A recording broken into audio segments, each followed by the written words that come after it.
Old School Dungeons and Dragons. My name is Ekin, I'll be your Dungeon Master and your guide into this world of Dungeons and Dragons. So we have a small group tonight, just Zira and Tony, and let's see, we also have our newest players, Schlurp, and then Sana, I think she's just listening in, so unless you want to play in the background while you study, but it's your choice. So, but anyways, we have three for sure, so welcome Tony, Schlurp, and Zira. Alright, we have a new player, so I'll be introducing the game, how to play it, and we'll get some characters rolled up before we get into the first part of the game, which is just preparing to play the game preparation. So before we can play, we must be ready to play. So we have to get ready first. But before that, we need to introduce our newest player. So Slurp, do you have a first name you usually go by? My name is Egan. What's yours? Or is Slurp?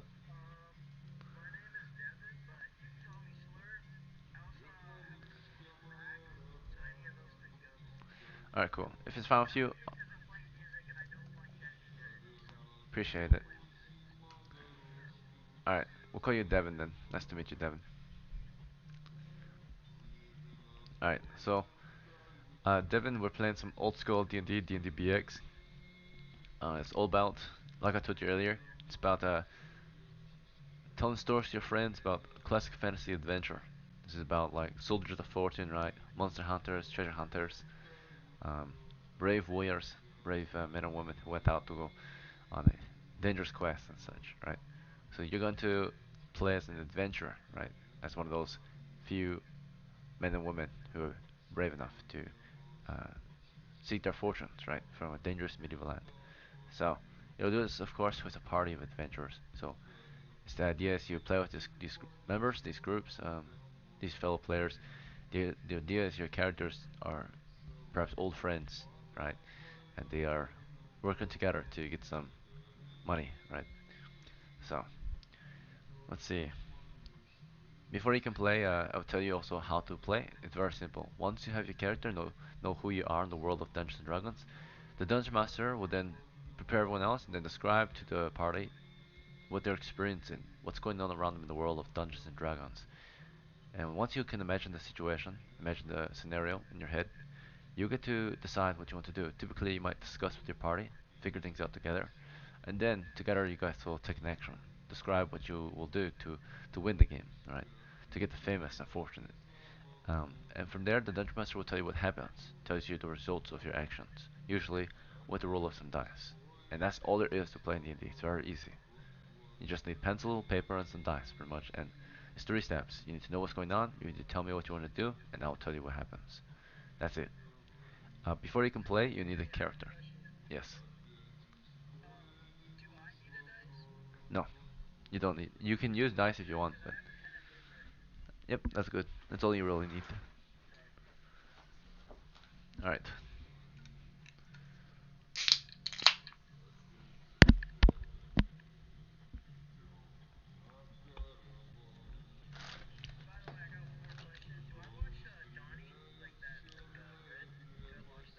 If you want, he's a mapper, so he does that a lot. There's yeah. That's why you need pencil and paper, because you like players like to draw their own maps. Donnie doesn't use paper; he just uses his software, his mapping software.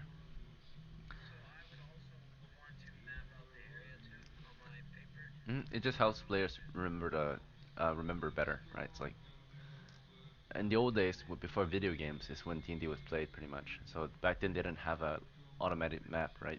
They had to make it themselves as they played, like a cheat code, right? It helps them to make it easier to remember things. All right, so let's see. We're gonna start with creating some characters. We'll create one for you, and then Zero did false go die. I can't remember. He's fine, right?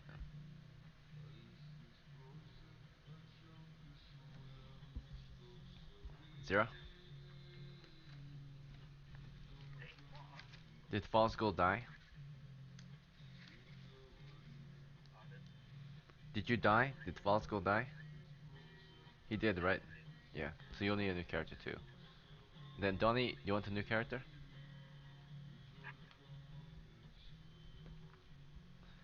Donnie?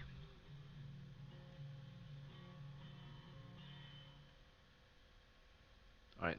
Um, we cannot hear you by the way if you're saying anything. Yeah. Yubi, are you playing with us today?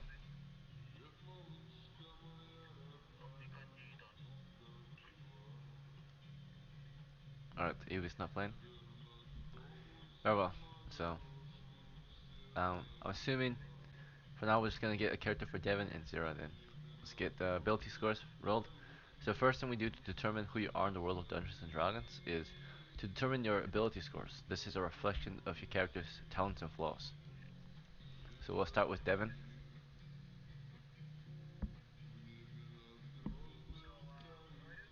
We're going to roll your abilities, so you're going to record it on your notebook paper if you have it.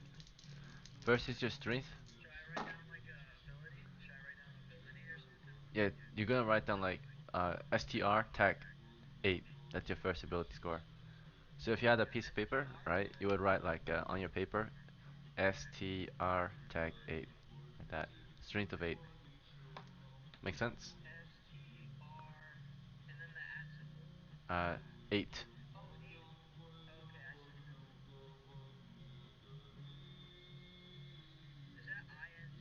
Yeah, intelligence.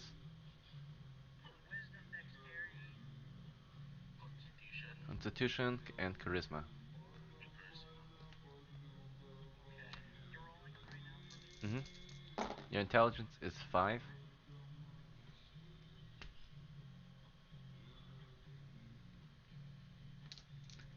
Your wisdom is 9.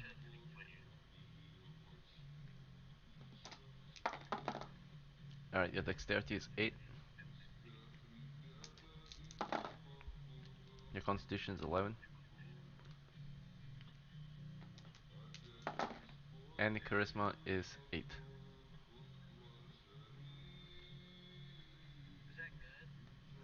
A score of 3 to 8 is considered low, 9 to 12 is normal, 13 to 18 is high. So early on, your scores will not be very good, but as you progress, they will get better, naturally. Let's see. Constitution. It's how tough your character is. Endurance, vitality, toughness.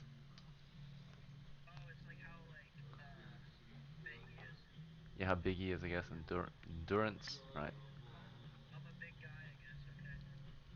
Alright, yeah, that's your highest score. So, we'll go ahead and write these down, and then I'm going to move on to the next character. Good. Alright. So then next is going to be Zera. Zera, going to roll for you. I'm not going to write it down for you since you're not new. We're just going to make it really quick. That just takes more time. So, you should know how to do this. Yes. Bit late, but you're fine. Alright, Zera, your character has 11 strength. Intelligence is 10. And wisdom is 8. And constitution is... Sorry, dexterity is 12. Constitution is 14. And charisma is 9. Is that good? Alright, thank you, Zera. Appreciate it. Alright, and then if I'm speaking, if you can, try not to interrupt. I heard you, Yubi, but next time, wait. Alright. So then, let's see. Donnie, are you with us? Do you want to play as Vonan, or do you want to play as a new character? Alright, good to go. Let's see. And then, Kaden, you're playing as Garfunkel, or do you want a new character? Good to go. Alright, and then Yubi, uh, you cannot play as Talon if we're starting in Gevelon. The majority of the party is in Gevelon, so we'd be starting there. Okay.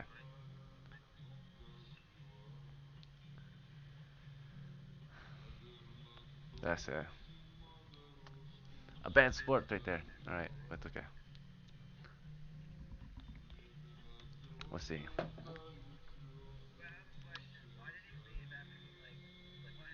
Because it wasn't his way. He wants to start in a different village, so he will leave. Yeah, yeah. All right. Yeah, if you guys want, your characters can adventure from any village as long as you end the adventure there or start or move there. You have to travel there, of course. But if you want a character to start at a village without you traveling there, you have to roll up a new one, right? Naturally. So, it's just Donnie's character is in Vornon, right? Vornon is in Gevelon. He cannot just teleport, right? There's no teleportation. Well, Garfunkel is also in Gevelon, right? So, the normal way to travel to move your characters is to actually travel to a different village, right? Otherwise, you can't start. Right now, we're starting where your characters are currently living. You guys are living in Gevelon, so you will start your adventures from Gevelon. It's just that other player, yeah, Vornon's in Gevelon. He can start in Gevelon, naturally. It's the only place he can start from, because he's there. The other place he can start from is another village, but he has to play a different character that's not created yet, right? So, the other player, he didn't want to play it because his character's in a different village, and he doesn't want to roll up a new character, and doesn't he wants to play in that village, so that's why he doesn't want to play, because we're going to be starting in Gevelon, since the majority is in Gevelon.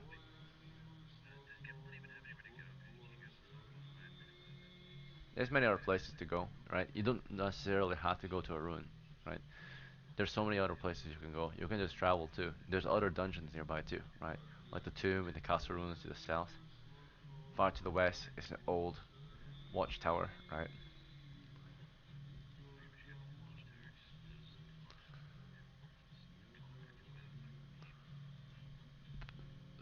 All right, so um, let's see. Let's get the rest of the party ready for this. So we're just rolling up ability scores for uh, Devin and Zero so far. Zero, what did I say your scores were? Your strength was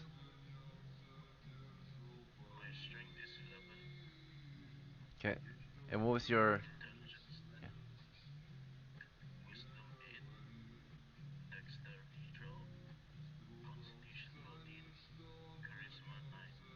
okay? And then Devin, what did I say your abilities were? Your strength was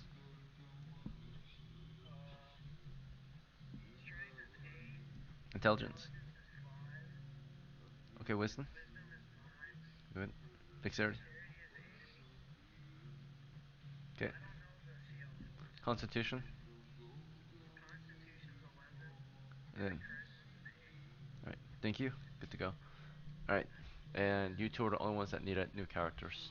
Let's see. All right, good.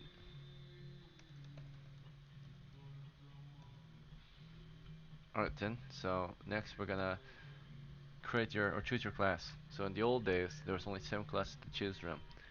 4 of which belong to the race of humans. The other 3 belong to the demi-humans. So the first 4 classes include clerics, fighters, magic users, and thieves. And the last 3 classes include dwarves, elves, and halflings. So between those 7 classes, I'll make a recommendation to each of you. Devin, your character's highest scores are in his wisdom and constitution. I recommend you go and play a cleric. Clerics are like holy warriors. They use their faith in God to fight off evil. These are like Templars, vampire hunters, which priest exorcists. Is this fine with you? You'll be a holy man, a soldier of God.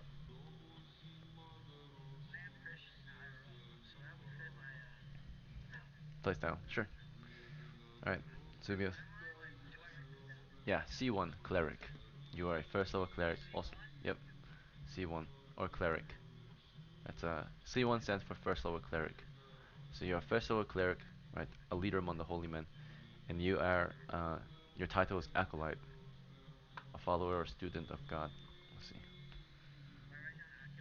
You can if you want. It's just the title of the class. Let's see. Yep, level 1 cleric. It's good to go. Alright, next is Zera. Based on your scores, you have very decent scores except in your wisdom. The only class I don't recommend is cleric. Otherwise, I recommend any other class.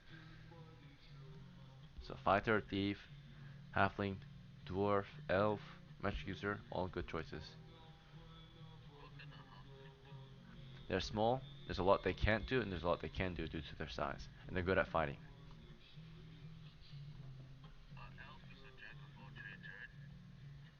Elves are not, no. They are good at fighting and they are good at magic.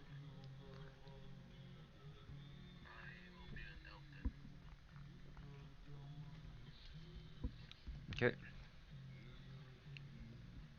Alright, next is your hit points. This ability reflects how hard it is to get your character killed, right?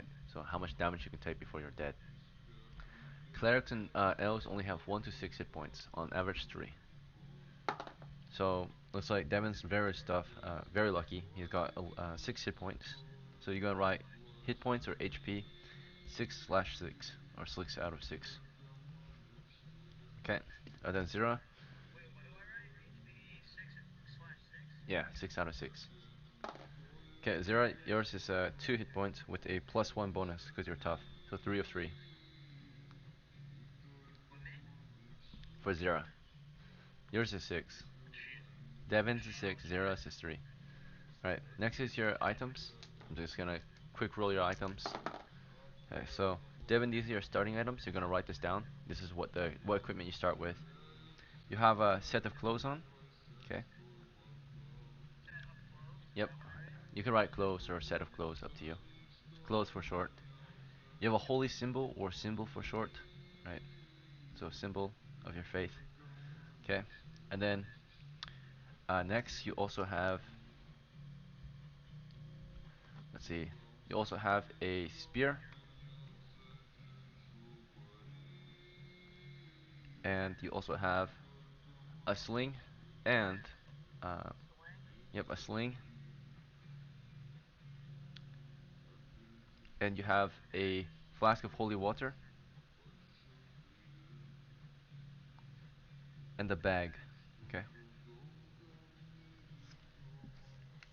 All right.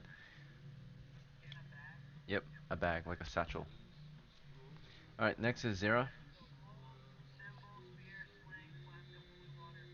Yes, those are your items. Very good. Zera, for you, you've got your empty spellbook at the moment. So spellbook. You also have clothes and uh, a spear.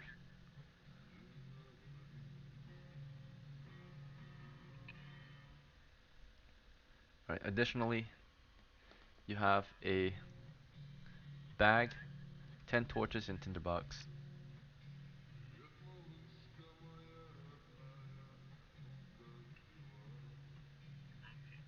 Okay. Let's see. All right. Now you're almost done with your characters. I'm gonna tell you your skills.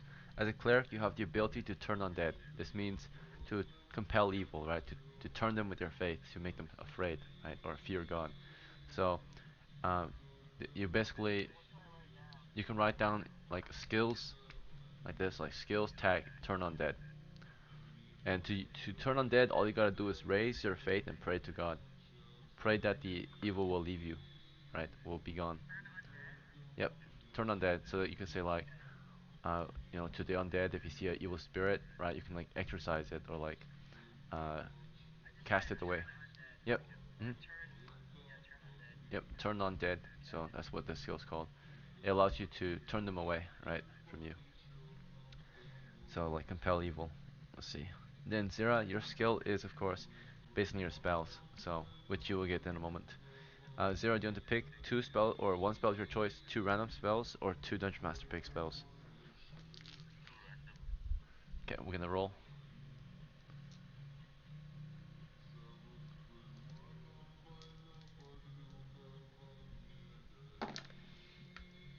Alright, so you got 6 and 3, which means your spells are, let me check.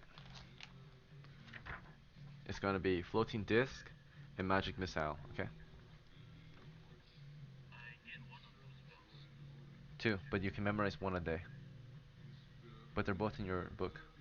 So you have Floating Disc. It's like telekinesis. You can lift up to 500 pounds of weight besides you, supernaturally. So this could help carry loot, injured bodies, right? Move a rock out of the way, right? 500 pounds of weight. Most men cannot lift 500 pounds alone, right? This can, right? So floating disc, and you also have, of course, your other spell is it? Um, yes, magic missile. A supernatural force bolt, right? Automatically hitting.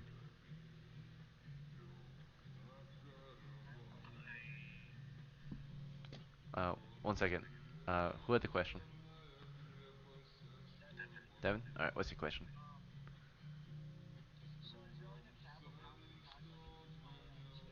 Nope. As long as you are faithful, you just keep praying to God. Yeah. But it mostly works against undead, right? So it's called turn undead. You can still try to use it against anything, right? But they might not be afraid of you. But just keep praying and praying and praying, and maybe they'll leave alone. Maybe they'll leave you alone, right? So, if they're good Christians, maybe they will not. You know, if they're like, if you're finding some bandits or enemy soldiers who are also like holy, right? They will probably not want to kill you because that would be wrong, right? For them to kill a praying man. So if they're evil monsters, right? Followers of Satan and you're praying, then God might scare them off, right? They will begin to fear His wrath. So let's see. Um, all right, so Devin and Zira, good to go. All right, Zira, you were gonna say something. What were you gonna say?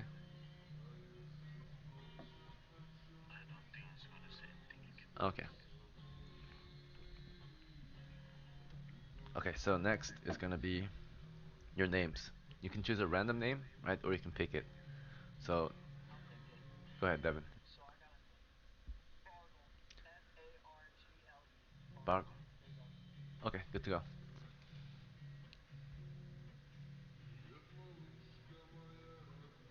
Okay, and Zira, how about you?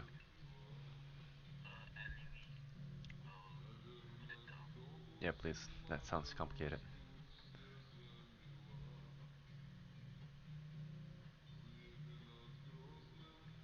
Where'd you post it?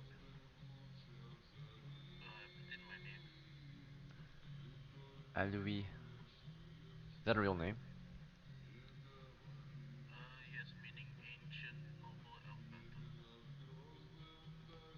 What? Okay,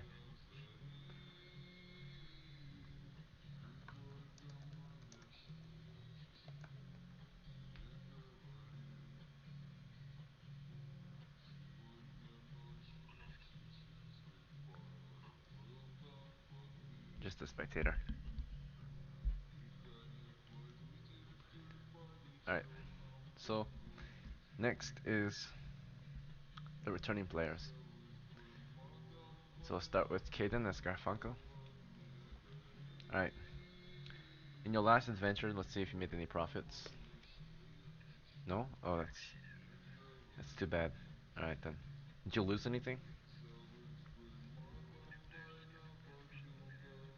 Damn. It's been like that lately. And tonight, or in the past few days, we're seeing a lot of the player skill come out. A lot of the skillful players aren't as skillful as they are. They're just high level. So,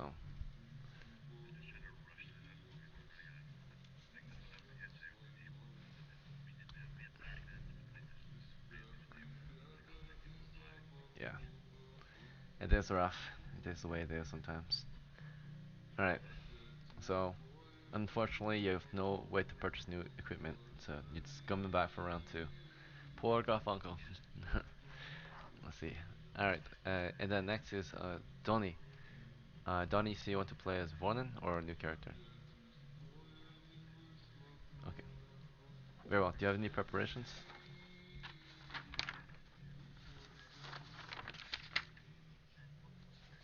Alright. Uh, are you hiring brand new retainers or old ones?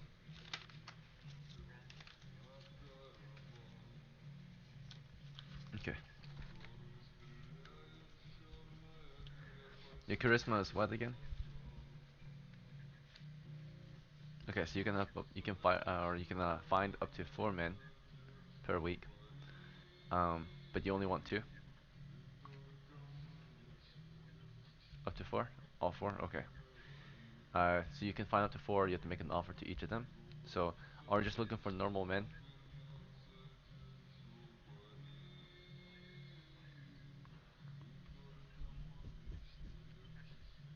Keep in mind, if you look for like experienced characters, it's more expensive, right? Versus just building a character from scratch. It's up to you though. Do you want to hire already ready to go characters or? Okay, so Alright, you look for experienced meat shields, I suppose, right? You want fighters? Okay, let's see. The first man you meet, he's not exactly a fighter, but he does own a dagger and clothes, of course, and gamskin. So you can hire him as a man at arms. He's got no experience in adventuring yet, so he's still level 0.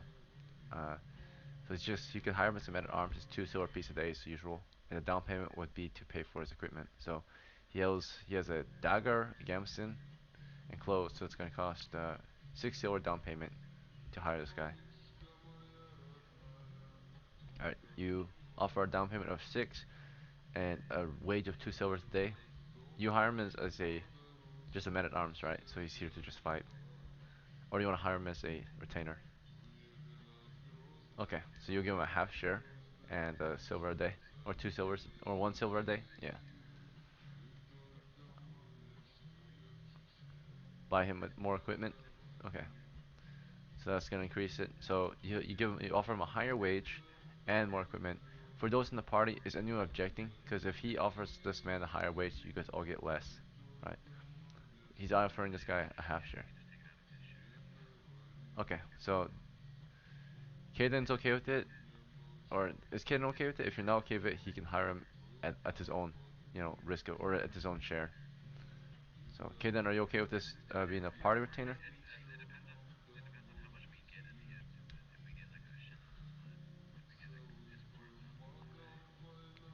Alright, well we gotta make this guy an offer now, right? If your offer is like mixed, then he will not join. So, and you guys want the manpower, it looks like.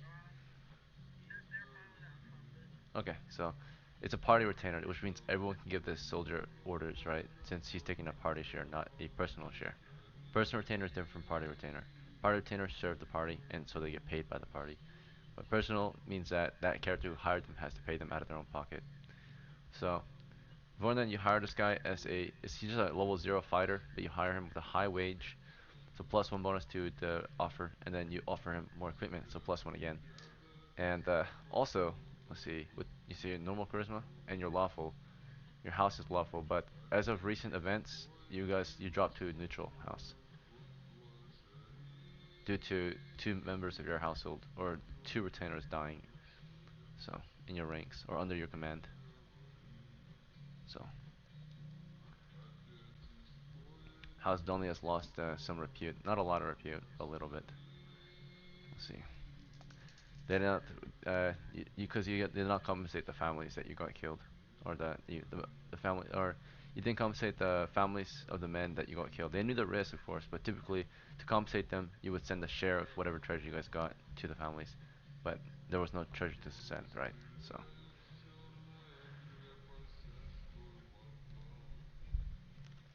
I can double check. It says, okay, yeah, his family was compensated. Did you have any other retainers? Okay, he didn't have a family, right? So that's fine actually. You did what you could. They knew the risk they took. You've already paid their insurance fees and everything. Your reputation actually is unchanged. Of course, it's still painful to see brothers dying, right? So let's see. Here we go. +3 bonus to your offer.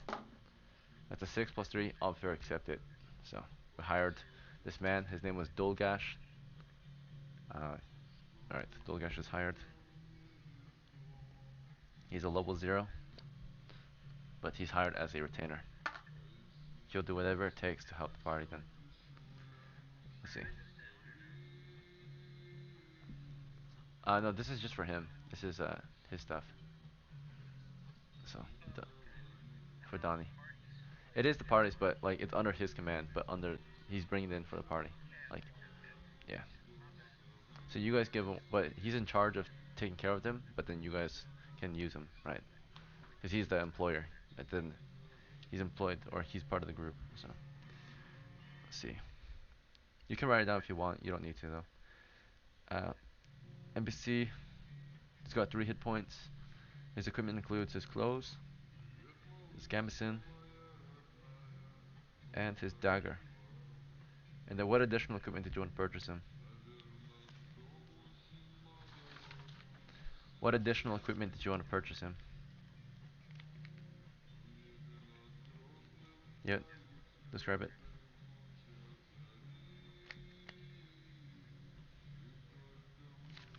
Helmet, shield, and sword. That's it.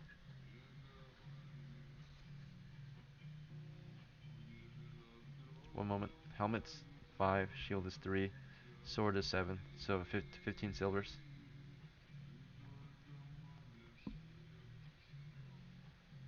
10.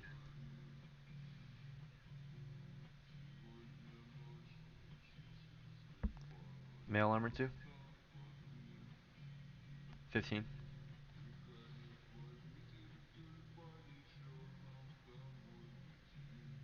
Something like that. Right now, after hiring him for 6 silver, you're at 181. So, halberd and mail will increase the price by 25. So, it was 15, or it was 25. No, wait, 5, 10, 15 plus 25, 35, 40 silvers now. So, the total price is 40, so you're at 141 silvers.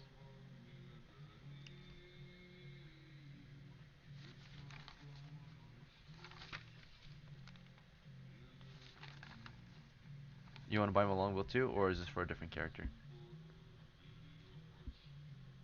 Okay. Longbow and 10 arrows, 5 silvers. He's well equipped, very well equipped.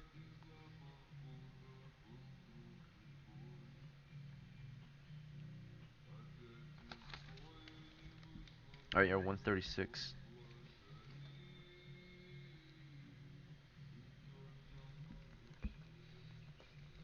He is very appreciative for the new equipment you've purchased him, issued him, right? We'll see. This is Dolgash, future veteran. Let's see.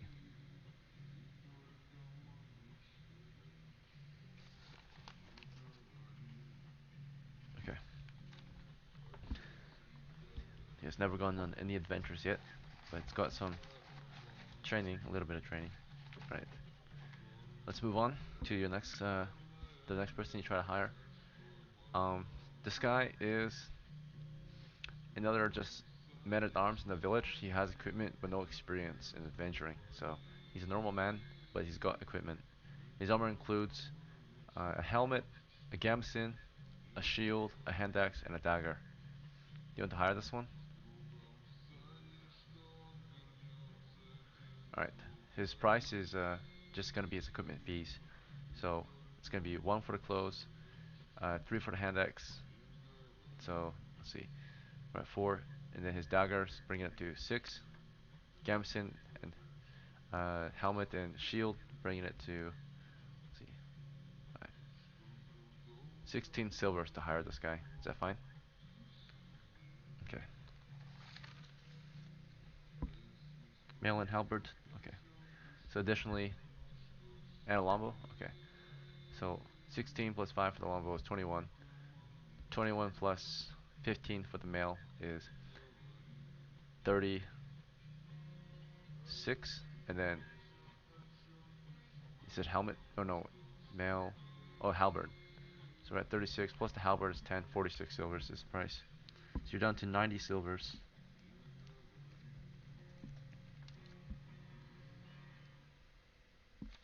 And you've got another well-equipped man-at-arms.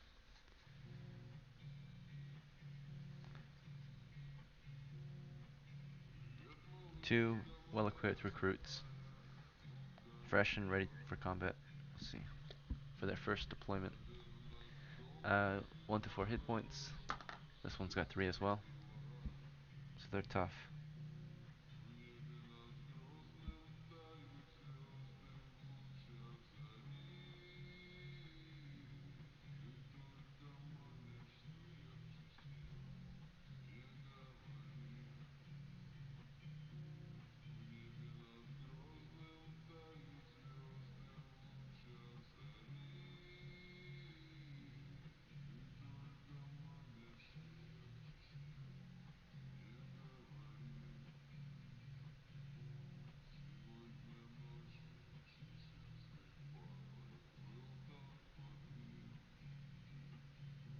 Alright, double checking, make sure he has got all the equipment.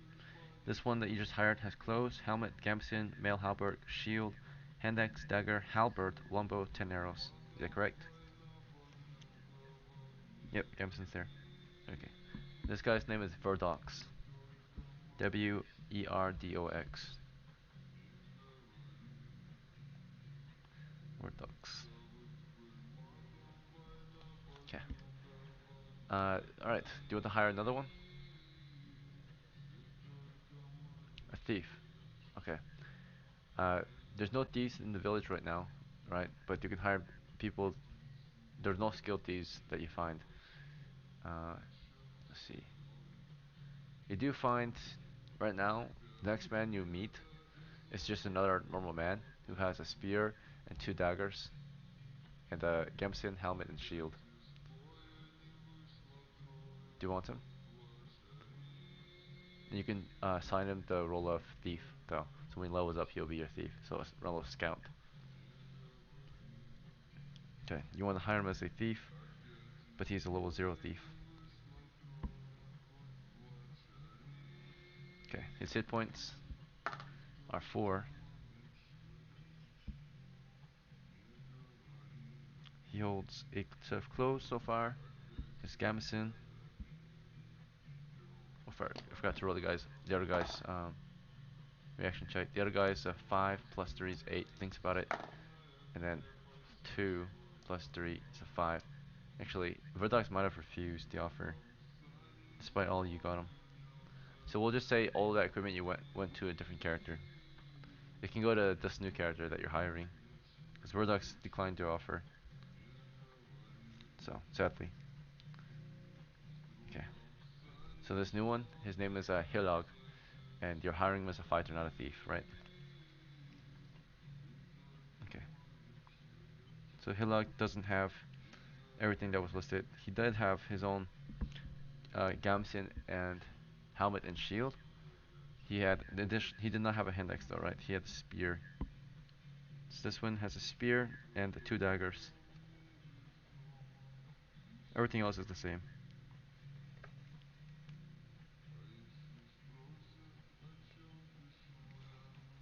Oh yeah, this one has 4 hit points, not 3.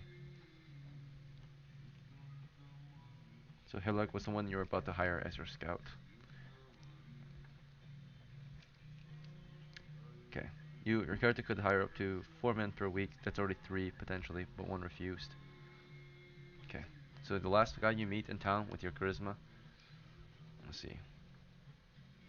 Of course, you can meet additional men if you're willing to spend time. These are just men that you automatically met based on your charisma. So just like finding players in real life is hard, right? Finding characters in the game world is hard that want to join you. So characters also have a difficult time sometimes if they have low charisma, finding people to adventure with them.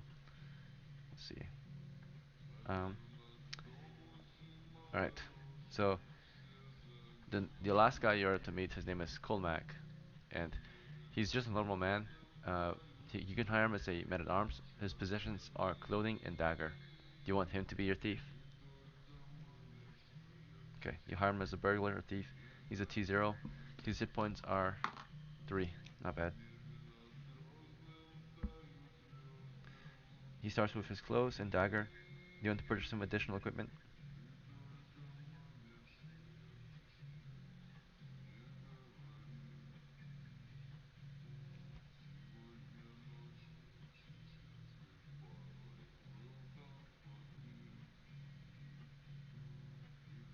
What about a set of keys?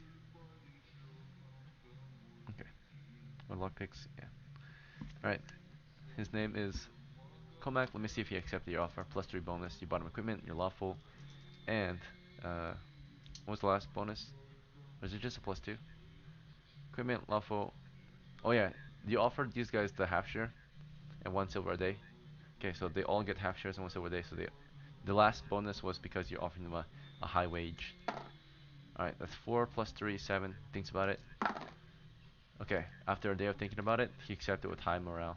So he will start with plus 1 morale. Let's see.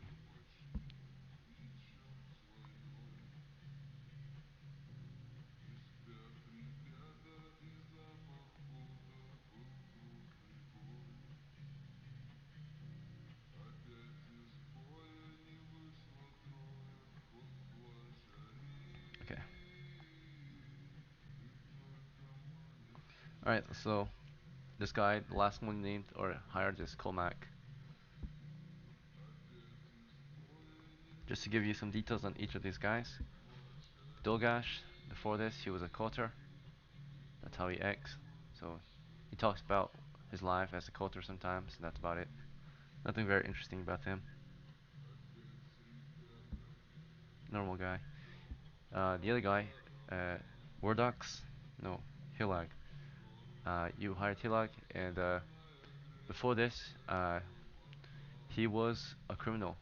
You've heard, that's what the rumors say, but uh, he's actually not from here. He's from the, he, he's got pale skin and blonde hair, blue eyes.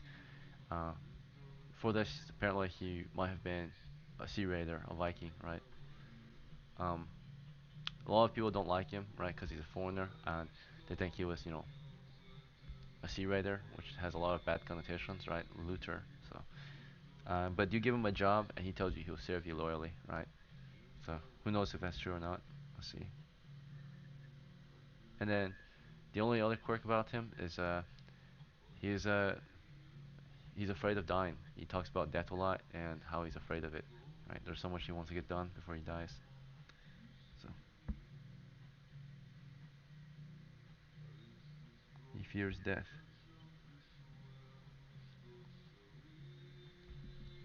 All right. So let's see. The other guy you have, before this, he was a tanner. So he will talk about how he used to, skin tans for a living, or I mean, tan skins for a living, right?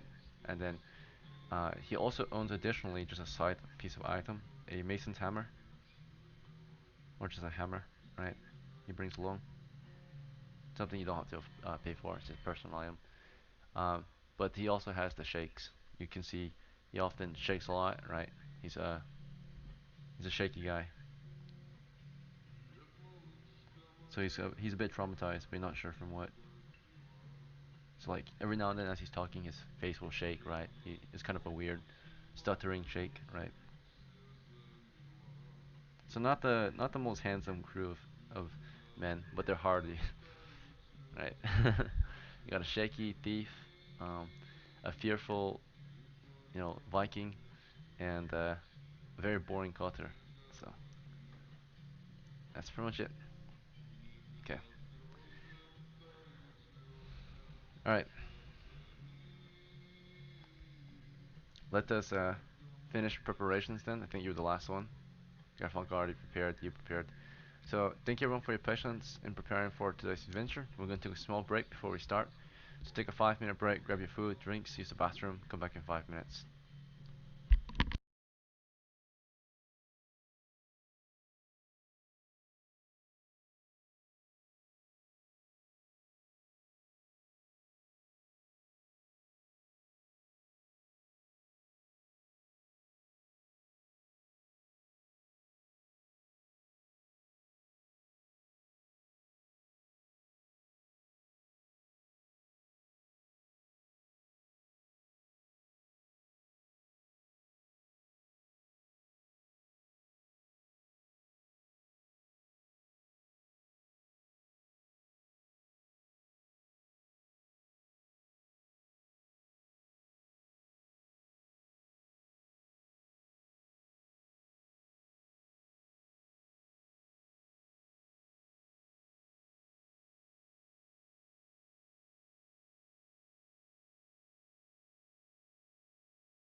All right, gentlemen, a break is over. Hopefully you're all ready to play and you're all back.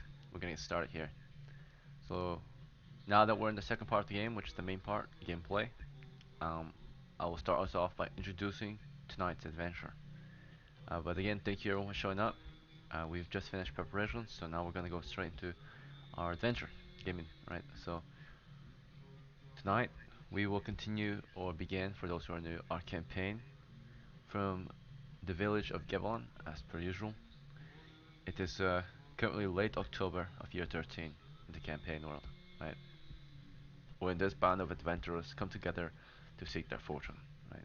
This week we have a small band, right, with a few retainers. We'll see how far they can get. Um, our veterans of the crew include Garfunkel, the medium. He's been maybe on one adventure. It did not go so well. And of course, very famed magic user of the land, Vornon, the magician, right? Fourth level magic user of House Doni. So we have Garfunkel, the medium of House Kaden, Vornon, the magician of House Doni. We have a new household, a new house, right? Joining us is House Devon. His character is, let's see, is is it Alleyway? No wait, it's Fargo. Yes, so he's Fargo. Let's change your name real quick. Let's see. He is a cleric, Fargo the Acolyte. Okay, there you go. And we're gonna give you a special role, a server role. It's called the Young Guard. We only give this to our players, so you're part of the Young Guard now. Let's see, Fargo the Acolyte. Alongside the rest of our crew, we also have Alui, the Elven veteran, right, of House Sierra, and our retainers. All of them are of House Vornon, serving the party under House or under Vornon of House Doni, right. These retainers are all rookies. They're all recruits. This includes Dolgash and Hillog and Colmac. Okay. All right. So a large mix of experience here, right? So, but this week the campaign continues from the village of Givlon, as I said before. Tonight, tonight we find our characters at a small drinking establishment here in Givlon, the Beheaded Swan Tavern. You talk about food and drink with your men looking over maps, weapons sharpened, ready to go, right? But tonight you decide where you're gonna go for this adventure, your plans, your goal, right? So this is your chance to kind of determine the fate of your group, right? What exactly is your mission? How you're going to acquire your fortune? So who would like to start us off? And just to give you some ideas, those who are new, these lands, you're in the village of Gevelon, for those who are not familiar, and this is the borderland, this is the frontier, right? Beyond here to the south is the wilderness, is dangerous unknown territories, beyond the control of mankind. Gevelon is a medieval village on the southern frontier of the Kingdom of Bretonnia. You can imagine this is a world in which man is not exactly on top, right? Imagine the medieval world, but it's a world in which humans have to live alongside magic and monsters, and these lands are terrorized by them, right? Particularly, it's under the terror of dragons, right? And dungeons are what become of mankind's strongholds if they are lost to these monsters, right? Dungeons can be, of course, explored and looted for relics of the past that might help us fight back the monsters and such. So, but there are there are there are layers to these monsters and these magics, right? And often adventurers might take such risks to acquire or reacquire these great magic items and treasures, right? That's why it's called Dungeons and Dragons, because dungeons have the greatest risk but greatest rewards in the world of D&D. There are other things you can do. You can go on campaign for uh, fortune and fame and through other ways, right? Aside from dungeons, you can roam the lands in search of monsters, right? Hunting monsters down. You can try to find lost treasures, maybe other ruins. You can take on quests and tasks, mercenary work. You can take on simple jobs if you really want to. Go fishing, farming, up to you, right? So tonight you decide what your band of mercenaries will do, right? So what do you think? Anyone to start us off with an idea?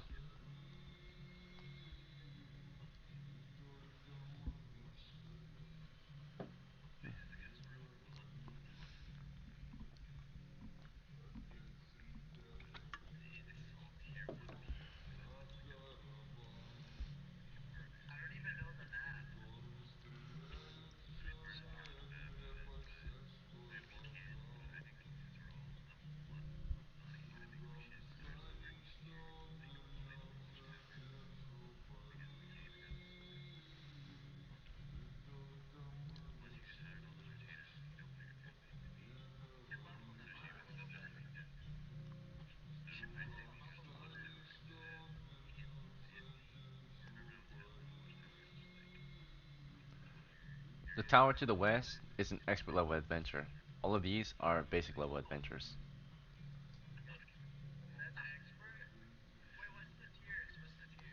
So basic level adventures are local places, places that you can get to within a few days travel, or less than a day's travel. Okay, so these places here to the south, like the South Coast Mine is a ruin, you know, the Castle Ruins of Volta is a ruin, the Tomb of, or the Sunken Tomb is a ruin, right? These are all local dungeons, right? So levels 1 to 3 typically. And then expert is levels 4 and up.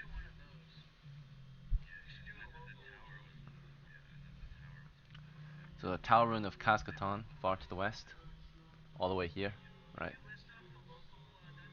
hmm To the southwest, there is the Soul Coast Mine along the sea, right? To the south is Castle Ruins of Volta in the swamps. To the southeast is the Sunken Tomb in the middle of a lake, a haunted lake. They say that the Soul Coast Mine is the lair to strange beasts from the sea, right? Particularly like massive bugs and insects, crabs and such. To the south, and of course any other kind of cave dwellers. To the south is a Castle Ruins Volta, an old human stronghold that was lost to a dragon right in the past, and then demi-humans overtook the remnants of the ruins, so like orcs and goblins. Southeast is the Sunken Tomb, haunted right by a lake. They say that the restless dead resides there, right? So three kinds of enemies. We got monsters, kind of cave monsters, or we got demi-humans to fight, or we've got undead to the southeast.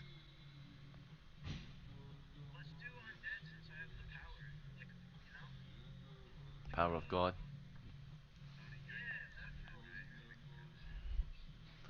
Sunken Tomb. You guys want to go to the Sunken Tomb?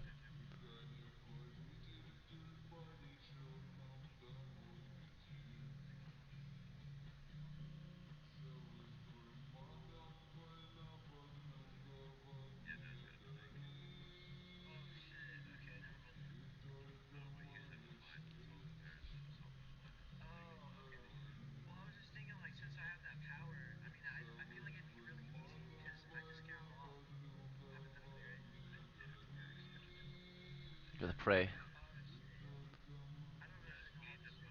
It's all good. You have a good chance though against undead because you do have a cleric who can compel evil, and from there you can destroy evil. Let's vote then. How's that? And yeah, you do need a boat if you're gonna go to the tomb most likely, because there's a lake, like I said. 5 silvers for a canoe. So I think the free raft instead you will start with. You have to carry it on foot all the way there. So raft is free. You can have as many rafts as you want. You just have to be able to carry it all the way there. Rafts are free, so you build them. So a 10 foot by 10 foot. It's just that it takes men to carry it, manpower, right? A raft is 10 foot by 10 foot. hmm There's 7 of you total, so while you march, 4 men will carry the raft, while the other 3 just kind of march and keep guard, right? You could. All right.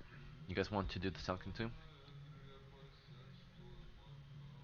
The usual course of travel, as rumors go, as you collected information the past few days, we just kind of skip through that stuff to not waste time, right? But imagine your characters were gathering information, rumors and such, talking to people who've been there before, and they mostly tell you the same, right? Start from the east side of the river, follow the river southeast to the lake. From there, you should, start from the north shore and row across with whatever boat you have. The waters are haunted. Anyone who swims across drowns. The island is haunted. They say that there are bones up there that come to life, right, if you disturb them. Uh, the tomb itself is more like a collapsed tower of sorts, right? But it's become a tomb, right? It's collapsed in on itself, and now it's a tomb. You can descend it and make your way into a maze of small chambers. Other rumors, right? Given from past crews and adventurers in Gebelon, right? So that's just to give you a heads up of what's already been, or give you a kind of starting idea of what you're up against. If you don't remember this, of course, then when you set out from the village, you will not be reminded, right? Because those people who tried to help you at the tavern are not going to be with you anymore, right? So, do you have any other questions or concerns before we leave? Perhaps for the people that might help you at the tavern? They'll just give you information, right? whether true or false. Those who've been there. So these guys that you're talking to are like NPCs, not NPCs, but they're actually like characters from the server, right? That are not currently playing, that are in Gevelon, stationed in Gevelon. So they'll tell you what they know, right?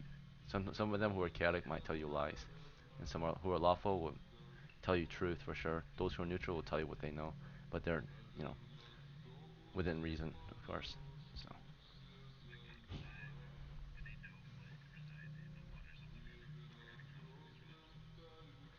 uh, they, so one of the guys you're talking to right now, his name is Gaines. He's a warrior, right?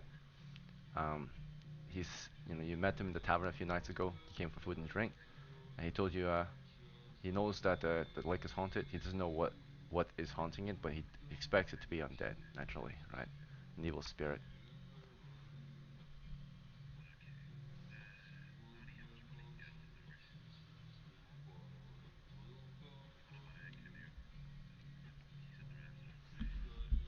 The rafts are not very safe, but you can use a raft as long as you're not swimming. It's just that rafts could, water could easily go overboard, right? It's just a floating plank of wood, right? Large, 10 foot by 10 foot raft. So, not the safest. If you want to sponsor the crew of Vornon, it costs 5 silvers for a canoe. The thing is, you'll need something to carry, or your men can carry the canoe actually. You've got manpower, so they can march. Alright, so go for the canoe. It takes only like about 2 men to carry a canoe. Okay. Alright, Vornon, you purchase the canoe for 5 silvers. Is that fine with you? Alright, Vornon has made quite the investment on this expedition, so it would be fair that he makes maybe a double share from this one, right? So, just to compensate all he spent to hire the extra manpower and all these supplies. So, let's see. Alright, Vornon, you're at 85 silvers. You spent over 100 silvers, I think, on this expedition alone. But hopefully it's a great investment, right? It pays off. Okay, are we ready to set out? Alright. What's your course of travel then, as you're leaving the walls? The guards bid you farewell, right? Good luck out there, young man. Good luck, Vornon, right? They all wave Vornon goodbye, right? A legendary magician of the village. Alright.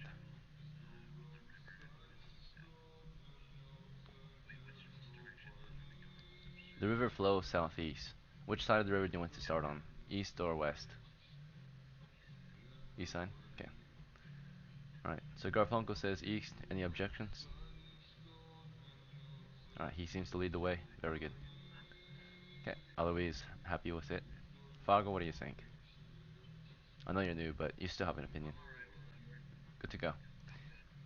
The men begin marching along the east side of the river. It flows southeast, first to grasslands for the first few miles, and then into a dense woodland. Is this fine? We're moving into a very deep forest. It gets dark and wary. Okay. As you travel, there's a 1 in 6 chance of encountering a wandering monster. The wilderness is dangerous, right? You know the risks. You took them. Today, we meet some kind of monster out here in the woods. 6 and 10. Alright, let's see if either side is surprised.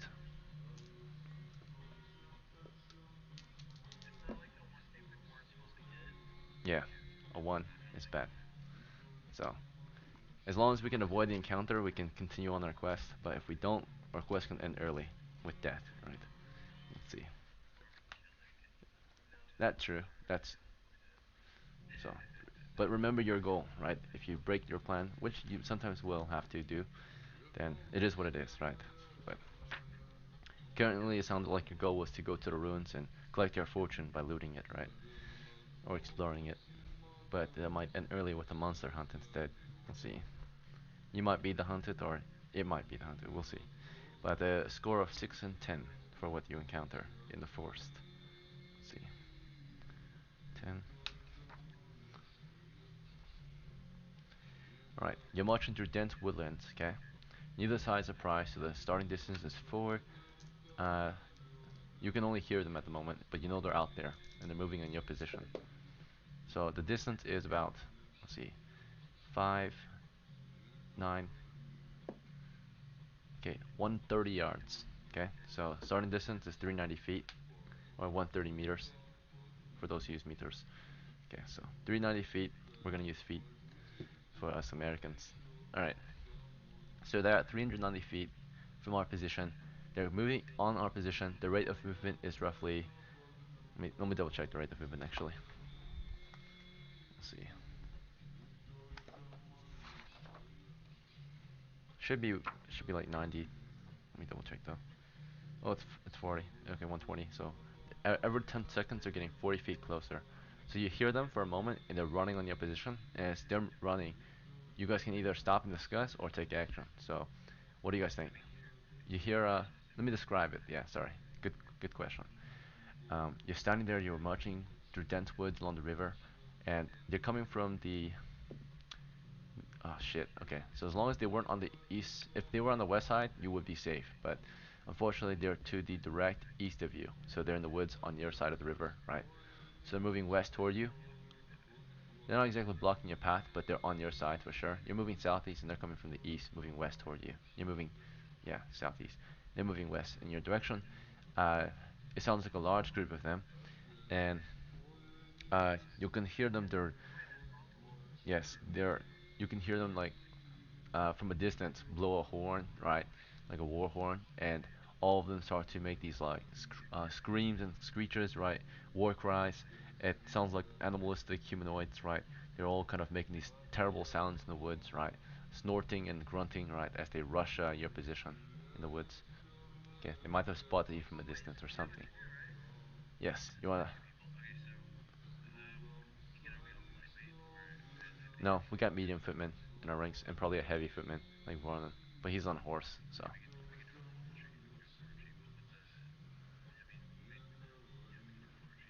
Full retreat. Maybe they're not after you, right? They're definitely moving in your direction, but from 390 feet, they probably can't see you through the woods. So they might just be, advancing their men to the river. We're not sure yet. Currently, as we thought and as we stood there thinking and figuring things out, I'll say about 2 rounds just passed. So they're no longer 390 feet. They're actually 310 feet. Um, so do you want to go back upstream or do you want to press forward southeast? We're trying to go southeast, and they're coming from the west. They're moving, or they're coming from the east. They're moving west toward you guys, toward the river. You just hear a large warband moving west, right? Yeah, if you keep standing here, they'll intercept you. Just push forward. All right, your men start rushing through the woods, right? Hopefully they don't hear you, but they're at 310, and you just keep moving southeast. You don't stay to linger, right? See what they'll do. You just heard them. They were faint at first, but their sound gets louder. It just sounds like a large warband moving through the woods, right? And actually, they move slower because it's woodlands. They'll move like a little slower, right? Everyone's moving, at least in the woodlands, about a little slower, about 33% slower. So in dense woodlands. So you guys press forward along the river as fast as you can, and just a couple rounds or so go by, or about a few rounds go by, right? So your men marched about 60 feet in 30 seconds. They marched 60 feet downstream. And it sounds like whatever is approaching is continuing west. They don't seem to be on your direct tail. They're just kind of moving westward, right? Moving toward your position. Maybe they were actually just trying to get to the river. As you press on, they don't seem to be on pursuit with you, right? There was no way they would have seen you from the dense woods unless they were on the high ground and you guys were in a clearing, but you weren't. You guys were just marching along the river. Maybe if they were on the west side, they would have seen you, but they're on the east side moving through woodlands, so there's no chance, right? It was just untimely movement, right? As long as you didn't linger or get curious, right, you would not die. If you press forward like you did, you'll be fine, and that's what you did. Your party presses through the woods for a couple more hours when you arrive at the lake. You're at the haunted lake now, right? The supposed haunted lake, in the middle of which you see an island. The lake is stretching to the southeast. You're on the northwest corner, near the north shore. The shore northward continues east, so you can continue along the north shore east if you want. Um, but you've arrived. It's a very foggy and misty lake, and it's dead quiet here. It's been a couple hours since you last saw these or heard those monsters in the distance. So you should be safe from them, and you're at the lake now. How would you like to continue?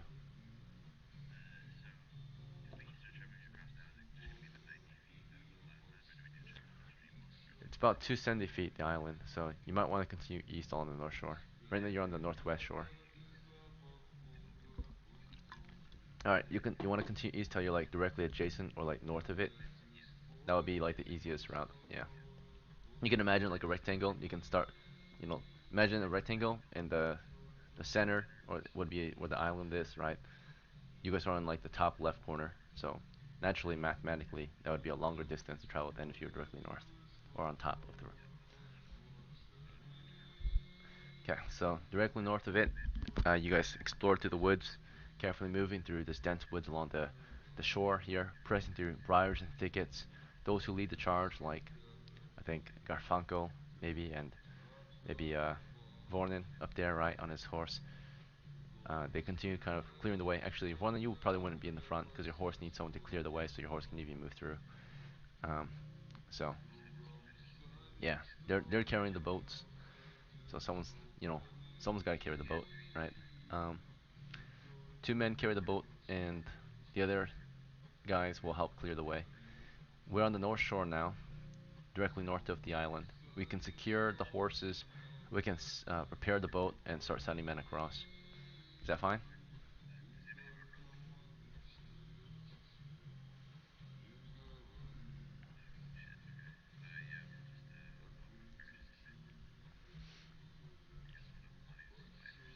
All right. The canoe can hold up to two people comfortably at a time, right? And you can row across, sending one man across at a time, right? Rowing back to pick up the next guy. It's gonna be a slow process, but it's better than nothing, right? So, who will row the boat and who will be the first to land on the island? So, one of the fighters, one of the men at arms. Okay. You ask Dolgash to row. He nods and says, "Of course, sir." And climbs in, grabs the paddle. And you're the first one to land on the shore, Garfunkel? Okay. Alright. So, the rest of you, are you guys okay with, holding position here? Or do you guys want to take action? Okay. Alright. Fargo watches carefully with Ronan. What about you, Eloise? You want to cast it now?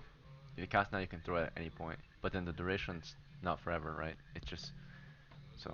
You wanna cast it now though? You don't. If you cast it now, you can throw it at any point. It's just like you have the force in your hands, right, to launch at any point. So yeah, you only cast once a day. So it's good to cast it like right before you think a combat's gonna start. It's an energy bolt.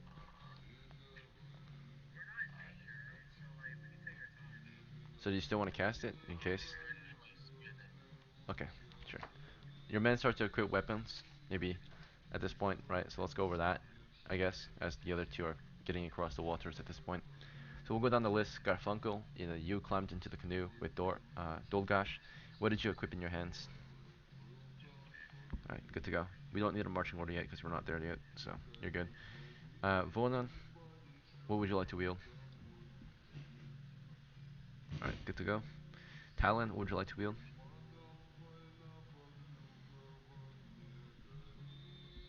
Oh wait, Talon's not in this one.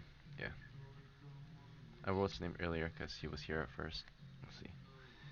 Eloise, what would you like to wield?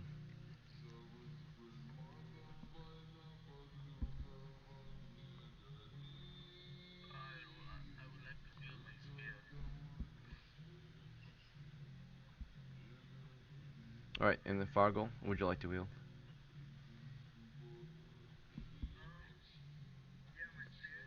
Your spear, okay.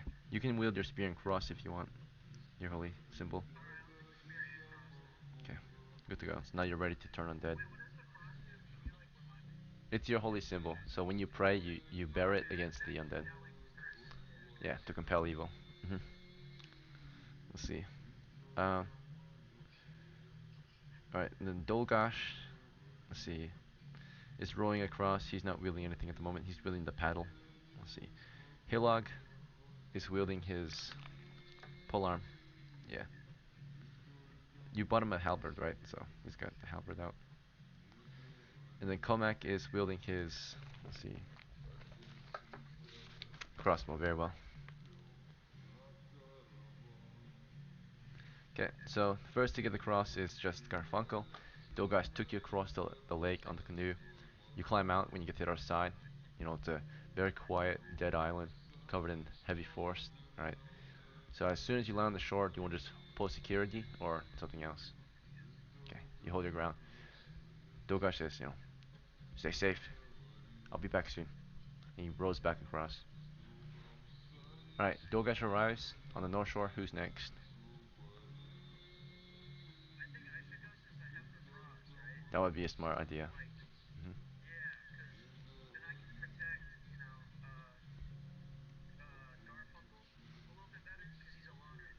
Hmm. Hmm. Yeah. Any objections? Alright. Fargo climbs in. Dogash rows across. Alright. And then you are able to climb out onto the shore and post security with Garfunkel. Garfunkel, while he was away, it was just really quiet on the island. No mosquitoes, just a few gnats, but they don't make any noise, pretty much.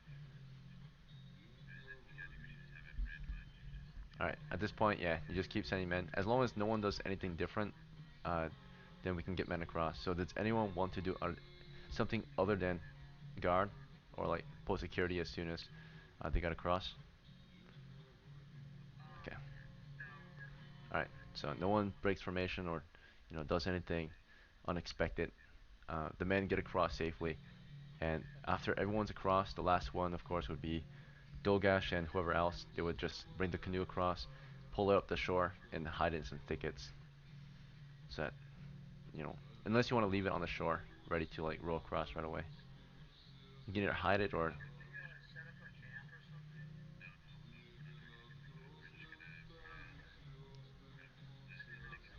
that's an idea. So Garfunkel says save time, move up the island. Fargo suggests we set camp. The retainers at the moment hid the canoe unless you want them to bring it back out, but they just kind of pulled it and threw in some thickets. Okay. All right. The men start to move up. Did anyone? Fargo suggested that we set camp, but or prepare camp.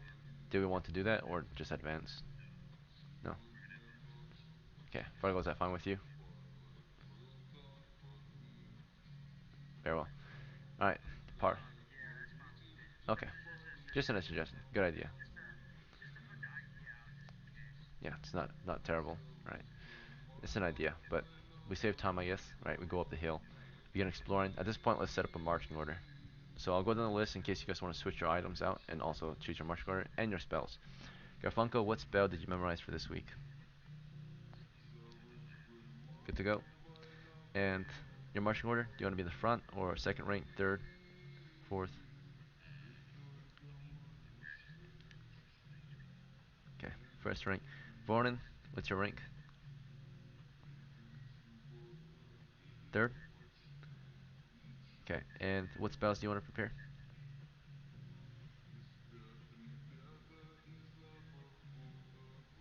Sleep, sleep, charm, phantasmal force.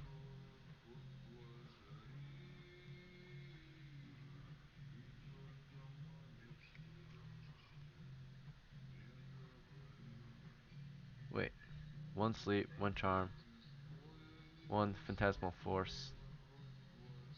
Or you did four first levels and one second level? Okay, so one sleep, one charm, one protect, one disc, and one phantasmal force. Alright, good to go. Alright, and then Fargo doesn't have any spells yet. Alui, oh actually Fargo, what rank do you want? Ranks are like where you stand in the marching order, like your column. So we do ranks, second row. Second rank? Okay.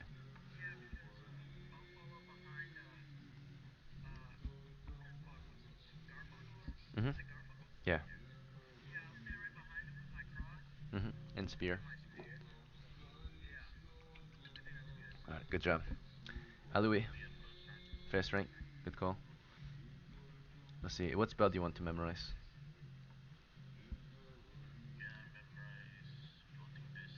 Actually, you already picked, right? You said magic missile earlier.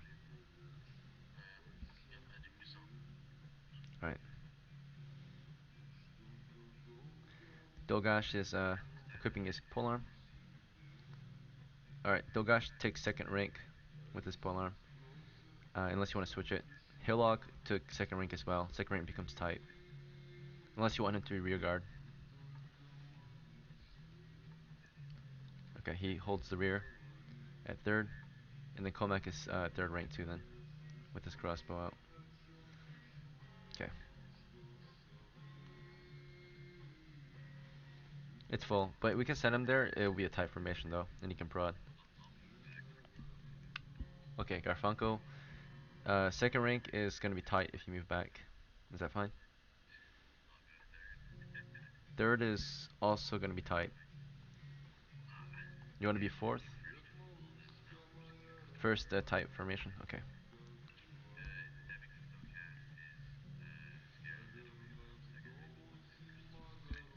Uh, it's kind of hard to see past you guys now, right? You can kind of see past your heads, but in like a 10-foot corridor, 3 men abreast, he can see clearly pretty much. Still, all right, see past you guys.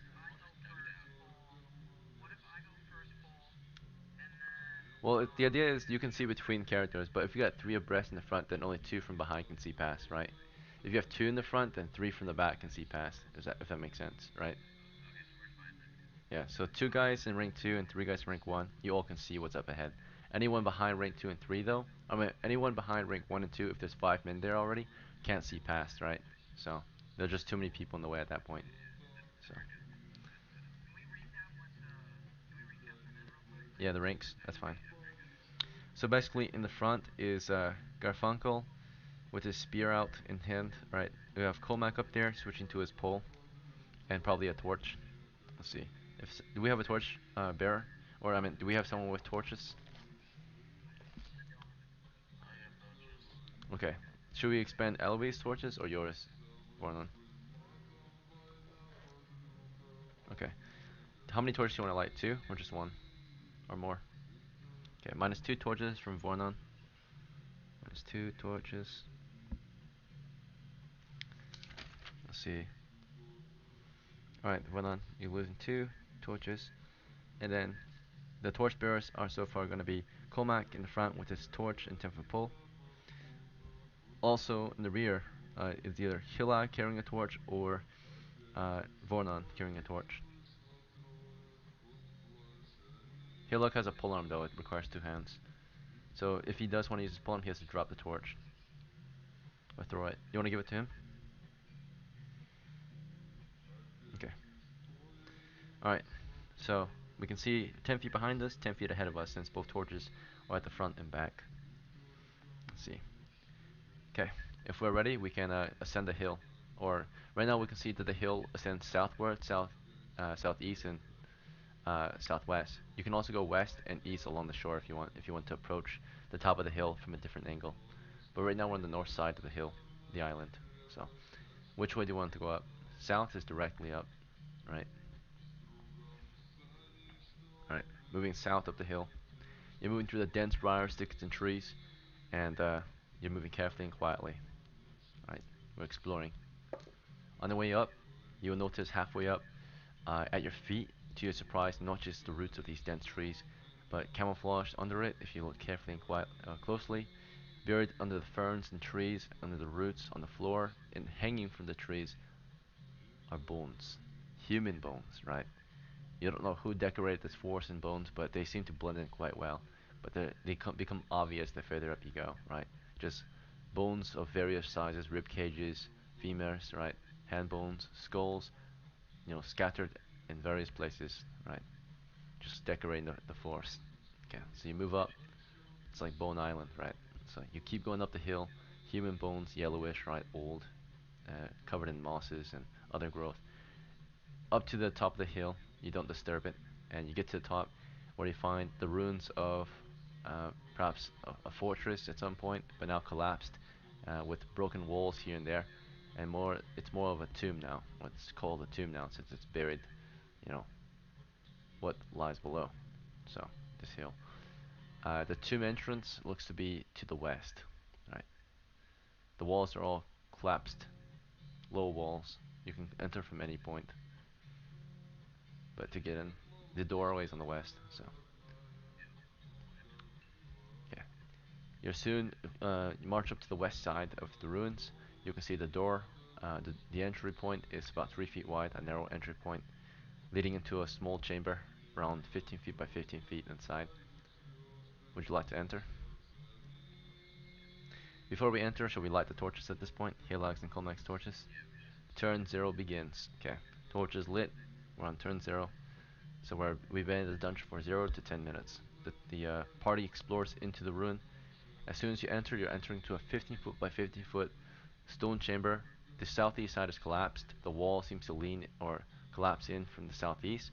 So the further you go southeast, right, the lower the ceiling becomes, right? It looks like the upper level of this fortress collapsed in, right, on the southeast. But inside the middle, right, is a sarcophagus-like entry point within this place, right? You can see the lid on the ground, and in the sarcophagus is a broken sarcophagus. You can see a stairway leading down, a narrow, spiraling stairway leading down below the island and ruin. Shall we descend or something else? Sure. You can look down into the stairway. You're in a 15 foot by 15 foot chamber that's mostly collapsed. You're careful and quiet. So as you search it, are you just getting basic observation or around it? Okay. So you guys look in the floor around it for a secret door. The floors are cracked here and there, especially toward the southeast. You stand at the western entry. All of you start to kind of observe. Starting with Garfunkel, he's the one. Okay, Garfunkel detects secret doors on the 10 foot by 10 foot floor area around the stairway. So detecting secret doors. Vornon, will you do the same or something else? Detect secret door. Alright, Fargo, do you want to help them search for a secret door here or something else?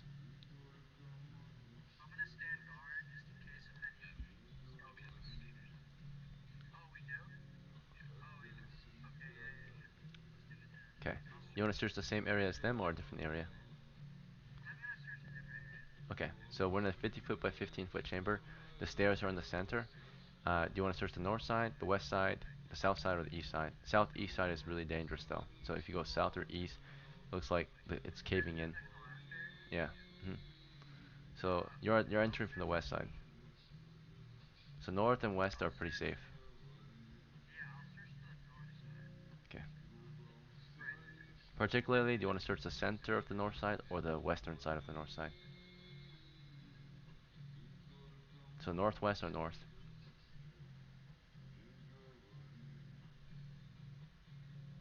Okay, north then. And yeah, we're in 50 foot by 50. You're 1515. Yeah, 15-foot chamber. Um, Fargo. Let's see. You're yeah detect secret doors to the north. The others are detecting secret doors at the center. Okay. Alui, where do you want to detect or what are you doing? Guarding the north. So you're hearing noises to the north. Hear noise north. Okay. Dilgash is hearing noises toward the east. Hilog tries to hear noises toward the west, outside, right? Colmac is trying to hear noises toward the south. Okay.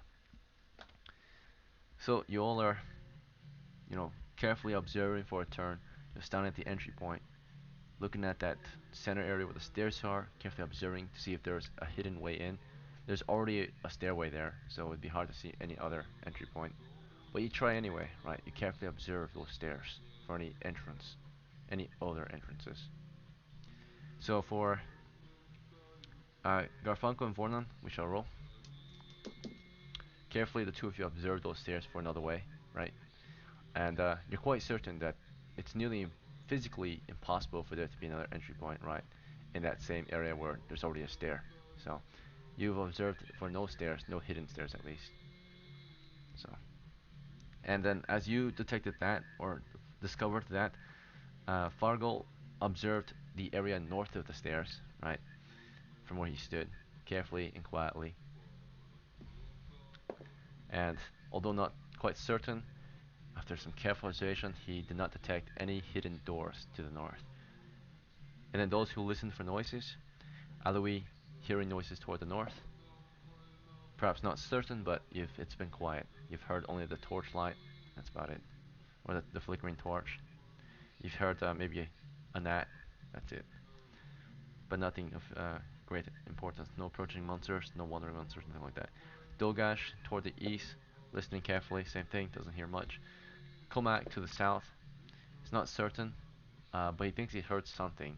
Let's see, might give an idea of what might lie to come. He thinks it actually came from the stairs, right? Very faint and distant. The noise he describes that he heard, unlike the others. Um, let's see.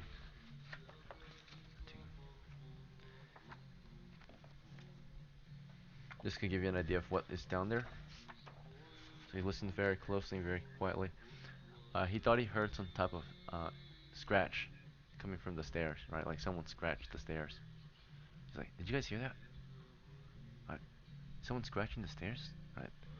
He's hearing like weird scratching sounds. Maybe he's just hearing things, right? And then to the west, we have a guard watching to the west. He's hearing nothing, right, but the wind and the leaves of the trees. That's about it. It's very quiet out there. Like this place is really quiet. What? There are no birds on this island, right? So the retainers grow a little concerned. All right. So the turn has passed. No new doors. Uh, only some noises were heard. That's about it. Okay. So from here, shall we discuss or descend? Okay. All right. Comac's at the front. He's prodding. He's sending first. So he's in the very front, descending the stairs. Only it's single file down the stairs since the stairs are narrow. So he's at the very front. You send him ahead. He's like, all right, I've got this. Carefully prodding ahead, tapping that floor, right, as he moves. Eyes on the floor. You guys kind of trying your best to watch out for him as he goes down. Because his eyes are focused on the floor. You guys look ahead for him. And so he's tapping and tapping, make sure the floor is safe. And you descend the stairs. They descend for about 30 feet. After about maybe 10 to 15 feet, um, you reach, or you can see the chamber you're entering into. The stairs descend into a domed ceiling chamber, right? It's only about 10 feet by 10 feet, and there are three exits. There's a doorway to the north, or an archway. I mean, an archway to the north, an open archway to the west, and to the south, in the middle of each wall. So north exit, west exit, and south exit. They're about 3 feet wide, and they lead into similar sized chambers, small chambers that look to be about 10 feet wide. And for how far or how long they go, it's hard to tell. With the torchlight, though, because it's at the front, being carried by Komak, he shines the torch into each chamber, revealing that each chamber is 10 feet by 10 feet with various exits, and he also reveals that in each chamber there's an open pit, 5 feet by 5 feet. One pit to the north has tar in it, the other one to the west has bones in it, the one to the south also has bones in it. Alright, which way do you guys want to go?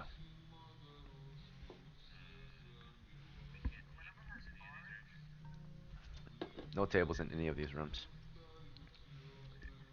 Pits. One has tar, the one to the north has tar in it. Yep, you descend the spiral stairs into a 10-foot chamber.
Alright, so I'll go down the list. You guys took some time to discuss, right? Properly plan your actions. That's good.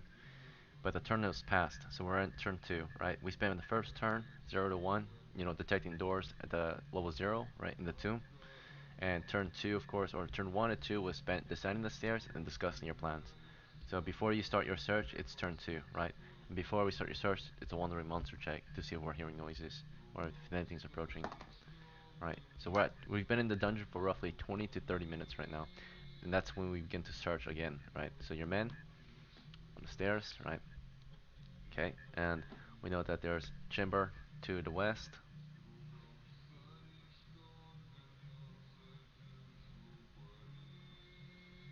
chamber to the south, which we ignore. We ignore all these chambers. Oh, stupid camera. Okay, and then to the north as well. Okay,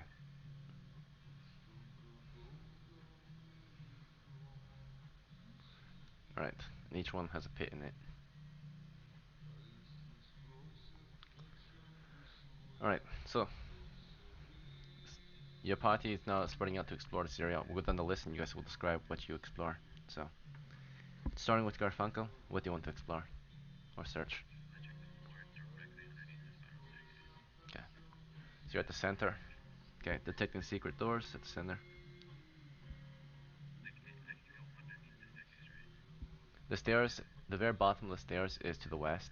So, you know, you want to check like the area around the stairs, right?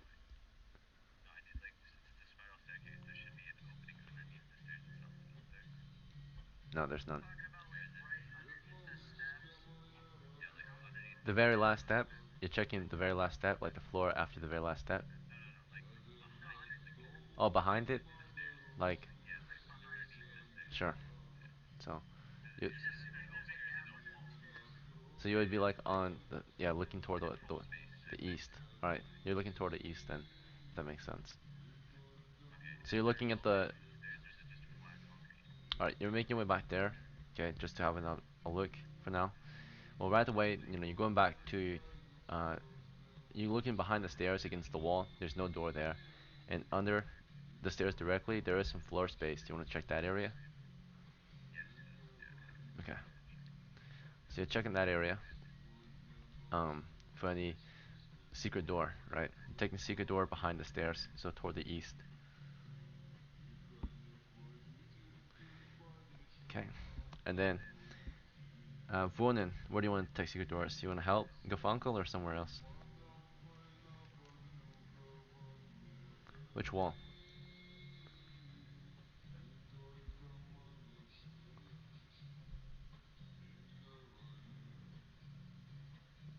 So northeast on the east wall or north wall?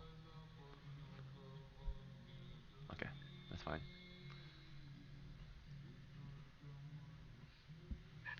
And Fargo, what would you like to do?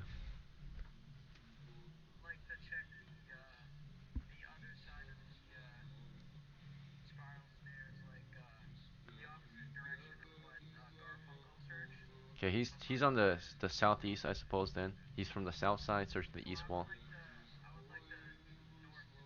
Okay, that's where Vornan is. So you and Vornan are northeast. Garfunkel is southeast.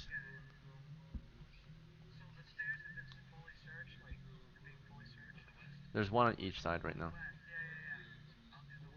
The west wall has an exit already, so logically that wouldn't make sense, right? Okay. All right, you'll check the floor below the stairs. Okay, so you're right here in the center. Good call. All right. So the more people we have in one area, it increases the chance of actually finding something. But then, of course, if we search different areas, it also increases the chance of finding something. Naturally, if you search the wrong area, there's no chance of finding anything. All right. Let's see. Aloui, uh, what would you like to do?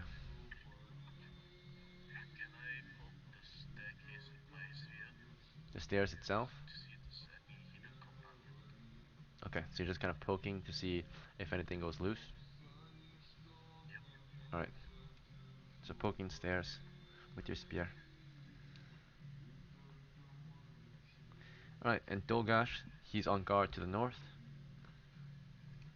Hilog is on guard to the west, and Komnak is on guard to the south. Good to go. Alright, so they post a KRD as you guys search. Alright, so this is what happens throughout the turn. Uh, Throughout the turn, we'll start with Garfunkel searching the south side of the east wall. Fuck. Alright, die fell. My bad. Alright. Okay. Yeah. Uh, Rolled it, and you're quite certain you searched it thoroughly, carefully, and you're quite certain that there's no entry point here. But the bricks are pretty loose further to the west. It looks like. Okay. So you're pretty certain there's no. You look at the floor slash wall directly south of the stairs, and you found nothing. And you're quite certain that there's nothing there, just stone floor, right? No entries, no loose bricks. No, no loose bricks here. You just carefully observe. Did you want to pull at the bricks to find out? That's another way to find out. There's. Oh, you could do that at the same time. So detecting usually is very safe, right? Detecting means just using your eyes, but then you can also pull, which will automatically tell you if it's loose. So there's a safe way to do things, right? Which is just observing, but it doesn't confirm it usually. Pull will confirm it, but could also be dangerous, right? If it's trapped. So you actually pulled on the bricks. Okay. You pulled at the wall bricks. You pulled at the floor bricks. Nothing came loose here. Okay, that guarantees, that usually confirms things, right? Double confirm. So naturally, like if you were in Vietnam detecting mines, you could just visually observe first, but then actually physically touching it will tell you if it's actually trapped. You might do this with a stone, you might do this by stepping on it, you might do this by prodding it, right? And if it blows up, then you know that it was trapped, right? So, or if it, if you're looking for like a hole, if your pole goes deep, right, or you fall in it, then yeah, now you know there's a hole, right? So, you pull on the bricks and nothing happened, right? You can break them apart, of course, but then that's not a loose break. Then that's just a brick you broke. So you basically confirmed pretty much that this area, nothing there, which is actually helpful still, because then you don't have to spend more time in that area. To the north, we also detected secret doors. This was Fornin. Alright, you're not certain after a whole turn of careful observation here. Did you also want to pull on the bricks? Okay, even pulling on the bricks, you got no loose bricks pulled on the wall and floor here. And with your eyes, you carefully observe for any hidden doors or bricks loose. Nothing was observed. Okay, but you're not certain. So you're not certain if you've checked everything yet. So you like look back and forth, and there are still some that you're not certain about. If you want, you can spend more time here, but you've also touched most of the bricks here, and nothing came loose. Okay, and then next, Fargo in the center. Did you want to just observe, or did you also want to like pull at the bricks on the floor?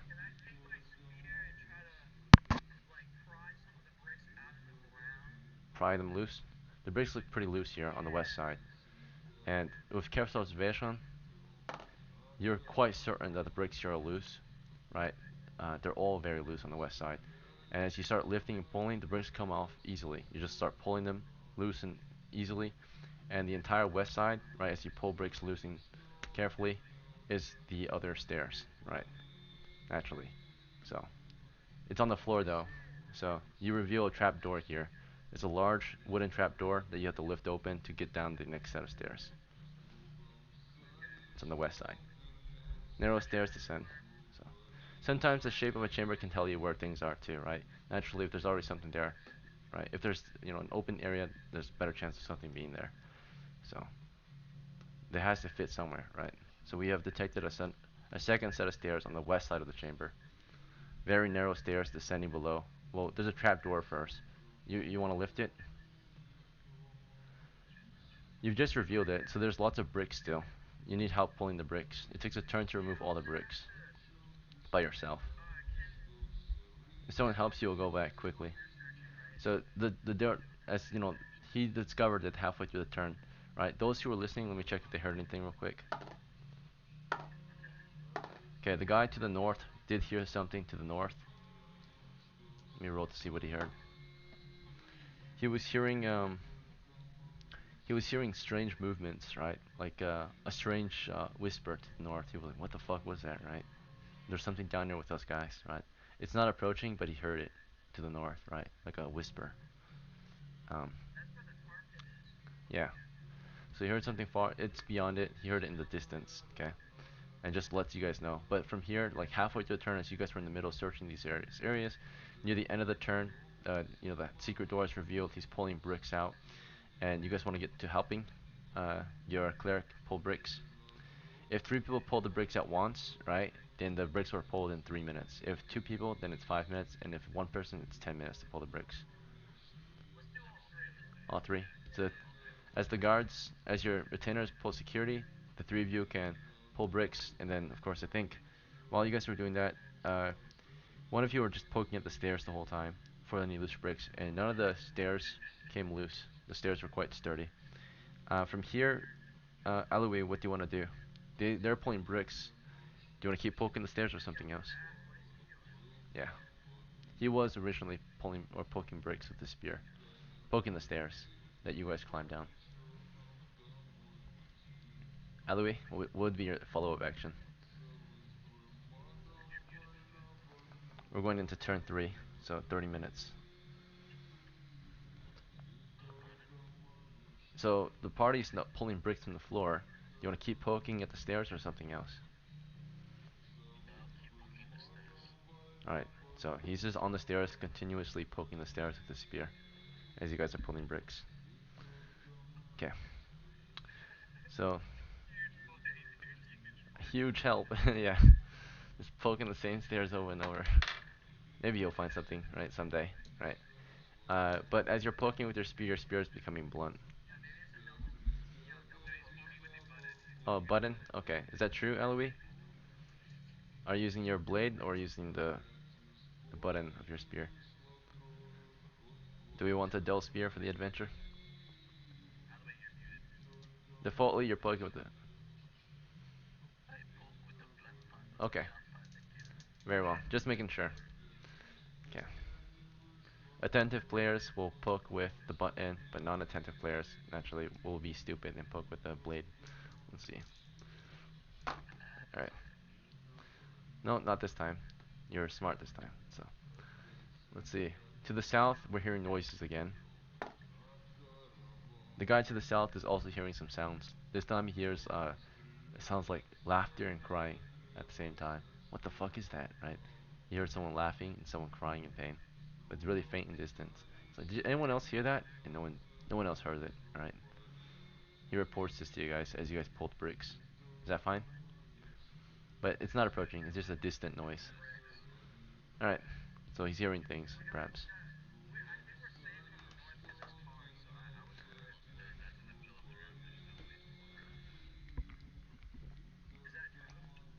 The pit with tar is only 5 feet by 5 feet. The chamber is 10 feet by 10 feet. It's only in the middle, so you can walk around it. Yeah, on each side. Yep, you can easily walk around. Alright, the bricks are pulled loose. It's turn 4 now. We've been in the dungeon for 40 to 50 minutes. Let me roll for wandering monsters. None? Okay. Nothing approaches at this moment. The door can be opened if you guys are willing to open it.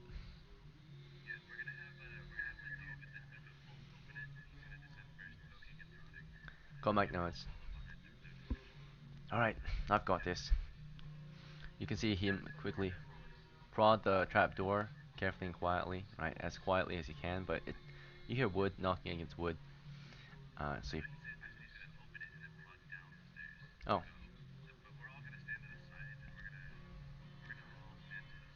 okay. Get back. Very well. You guys get some distance. Weapons ready, right? He was tapping the door at first. He apologizes. He made a mistake. Stops doing that. He puts his pole into the handle and starts to lift it. Let me see if it's stuck. Or let me see if it gets on the first try. Alright, he starts to pull. He's like, ugh, it's too heavy. Am I gonna have to use my hands for this one? And he sets the pole to the side. Oh, you guys want him to do this with his hands?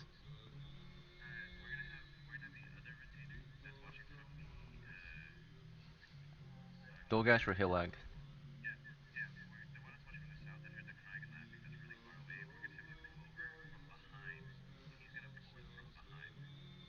Okay, so lift it from.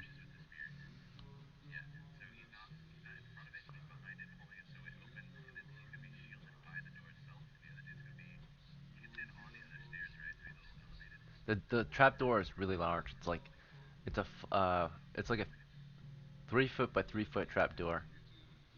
Let's see. So if you want to open it, you have to be on the side in which it opens, right? Because you can't reach over it that easily. You can do it with a pole, reach over it and pull, but it's not very. Oh, I guess he can maybe hook it, get some leverage. A rope could do it if anyone has a rope, right?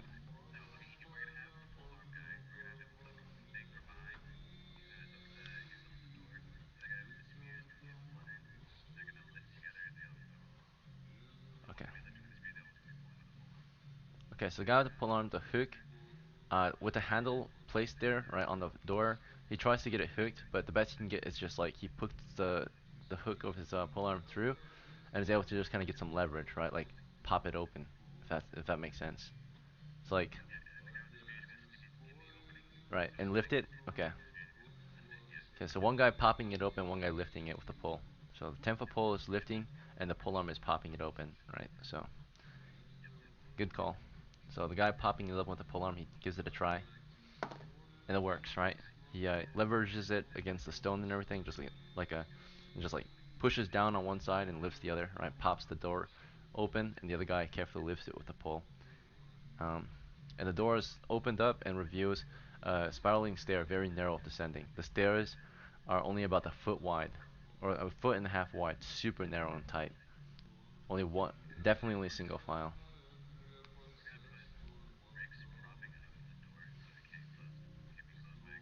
Okay, the door lifts toward the west side. It's like right here. That's where the lid is now, or the door, as you pulled it open. No, it would fall on the floor. Like you would pull on the hinges, or actually, yeah, it does block the that side, because the it does not actually go flat. Like when you pull it open, it goes upright. Okay, yeah,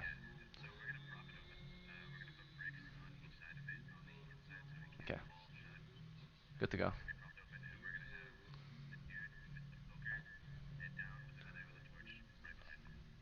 right, Comite gets to work. Right, he's got his torch in one hand, pulling the other, and starts prodding ahead. The rest of the men follow, and you guys are descending into dungeon level 2. As you make your way down, yeah, you'll get the title. So you'll get the first title of this dungeon, which is just called uh, the Sunken Tomb. Right. Let's see. Let me grant this to you guys. As you make it to the bottom. Well, actually, yeah.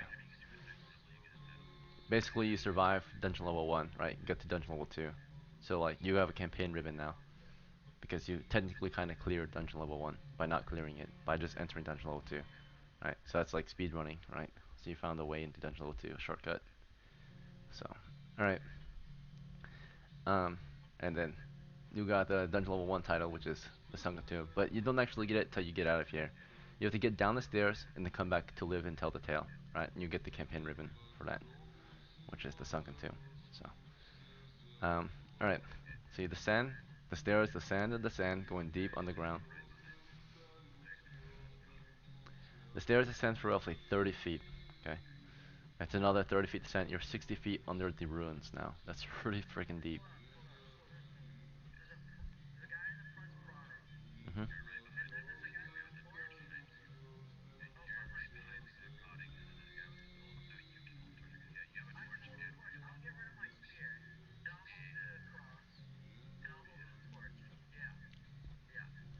Alright, stairs descending another 30 feet. This represents a threshold. Stairs are kind of like represent a threshold into a new level, a new depth. So, it's just kind of more like a symbol of anything. Okay, getting down to the second depth, second level of the dungeon. Let's see. It leads down into a 10-foot chamber with one exit to the east. It's just an open archway. No door here, no barrier. Just leads into a corridor. Um, but uh, you can see remnants of a door though. It's all melted, and on the stairs are the bones of melted people. Right.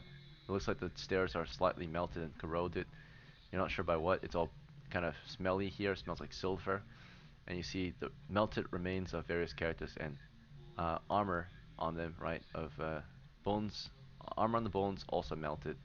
So it looks like they were trying to climb out, right? Trying to make their way out. They're under the trap door in the stairway. There's just so many characters here. Looks like they got trapped down here.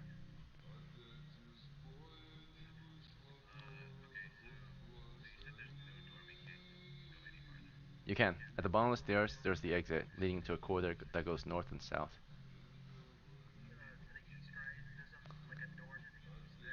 Yeah, the exit's on the east. Yep, the exit's on the east wall. You're in a 10 foot by 10 foot chamber. Exit to the east leading to a corridor going north and south. But in the chamber that is dominated by the stairs, which are quite narrow and small, are numerous skeletal remains kind of trying to reach out for the door. So as soon as you open that door, there are just bones everywhere, right? Of people trying to get out, right? But they're just melted. Like you can tell that these guys were definitely melted by something, right? Based on like the structure of their bones and armor. Doesn't look like fire either, right? It just looks like melt, right? It's weird. Maybe lava, right? You see the floor is corroded, full of holes, right?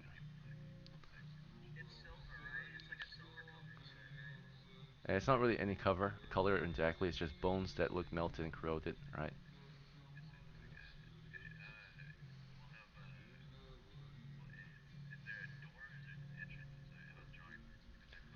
At the bottom of the stairs, as you spiral down the stairs, right, there's an exit to the east leading to a corridor going north and south.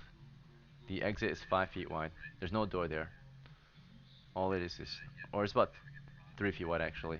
There looks like there was a door there at some point. You do see some hinges, but the door was melted or something, right?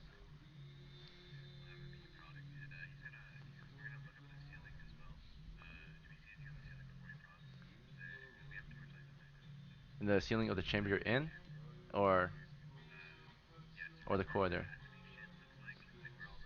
Well, you descend the stairs, but you guys descend the stairs. The ceiling would have been the trap door, right? I guess like when you enter the chamber though, right? You look at the ceiling there, and it's dome shaped, and you are able to easily observe the ceiling as on your way down, right? Because on your way down you'll be entering from the ceiling. So, and yeah, there was nothing on the ceiling on your way down that you observed.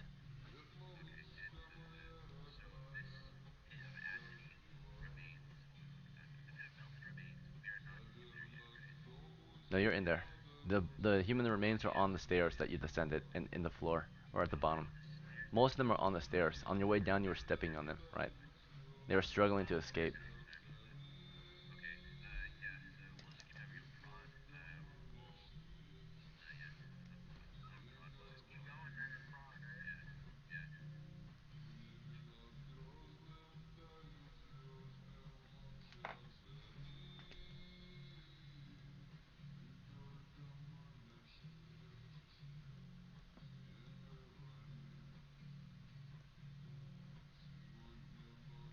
Alright, so we are in dungeon level 2. We're facing the east, and the only way forward is east into the corridor.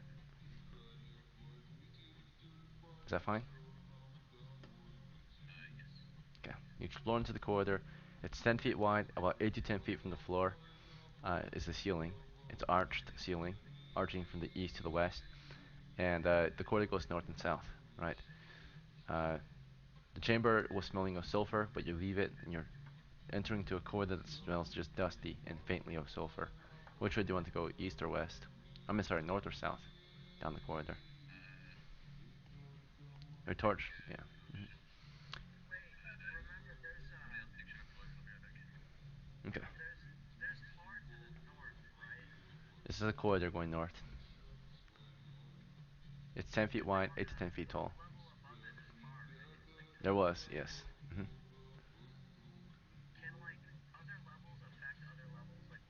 Yes. But you're 30 feet beneath the first level. Hmm. Yeah.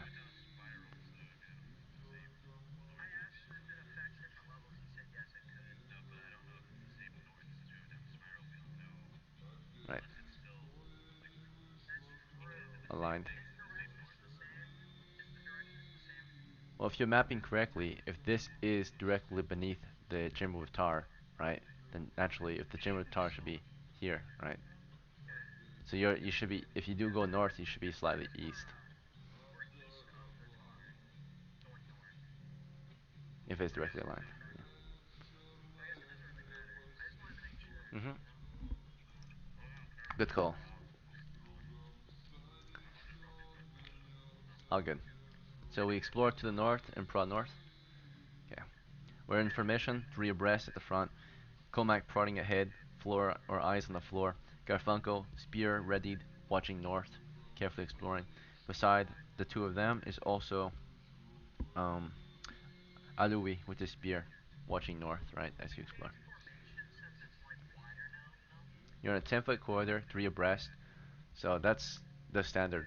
So three abreast is already tight formation, right? Every character is about, you know, takes up comfortably 2 feet, 3 feet. So three abreast in a 10-foot corridor is already tight.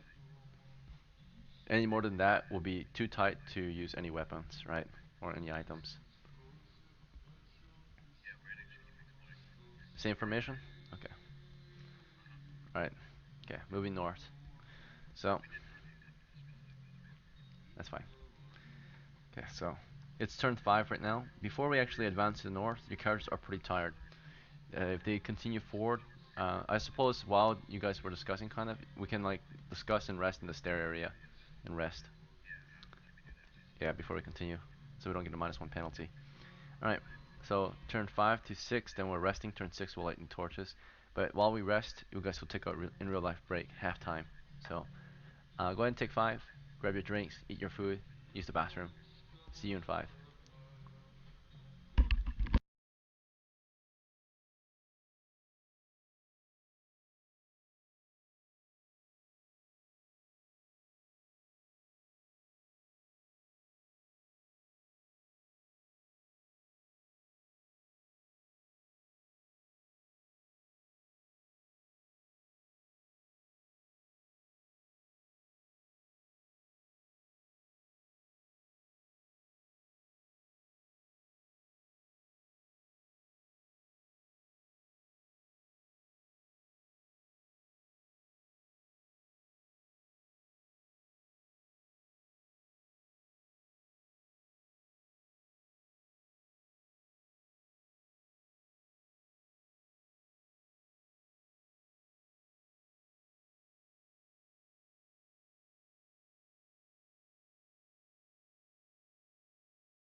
Yeah, just one more minute of break.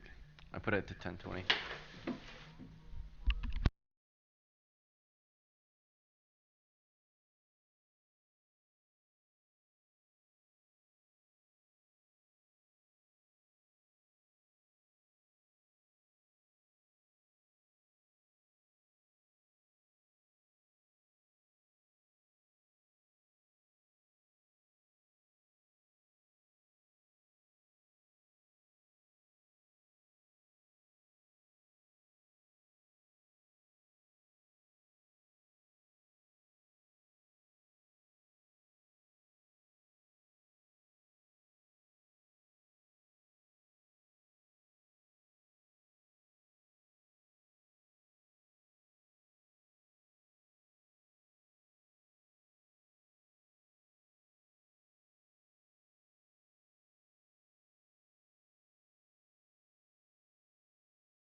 Right,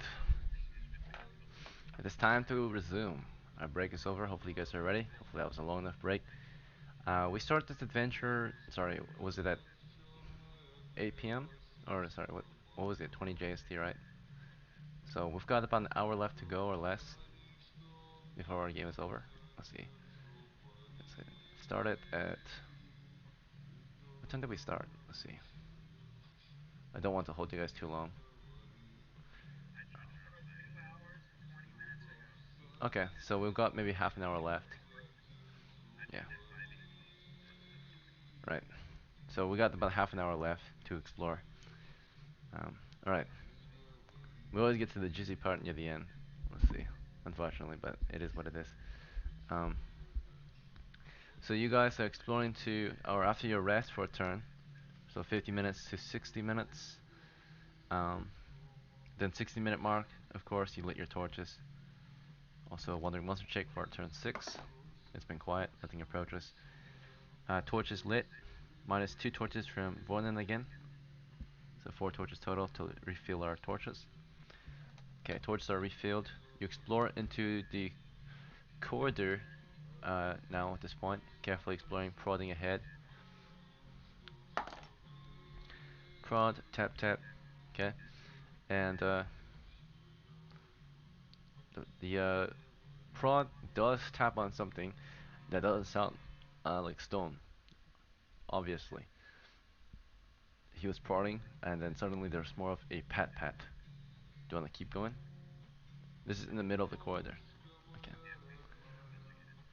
All right. What do you want? You want to detect secret door there or trap?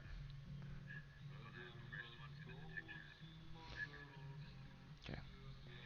So as you're about to do this, your thief says, "I could just perhaps press down on the floor a little harder if you want."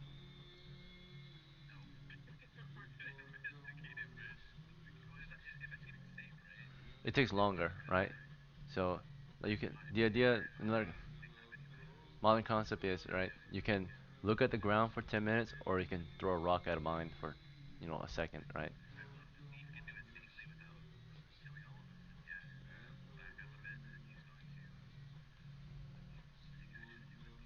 Okay.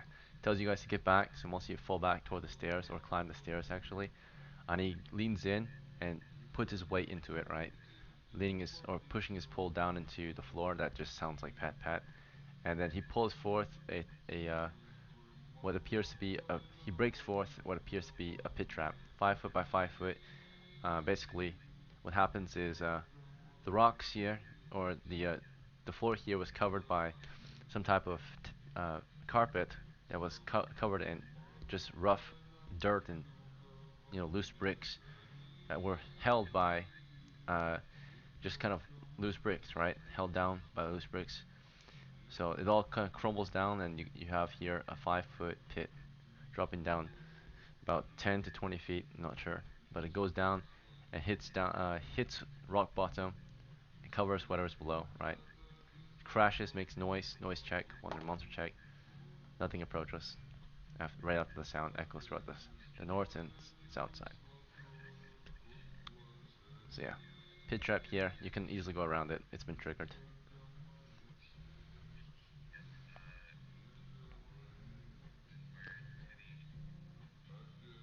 South. Yep, as long as you're careful not running or going directly east, you can just go south along the, yep, south along the west wall and into the corridor. Sending the prodder first, tapping ahead. Okay.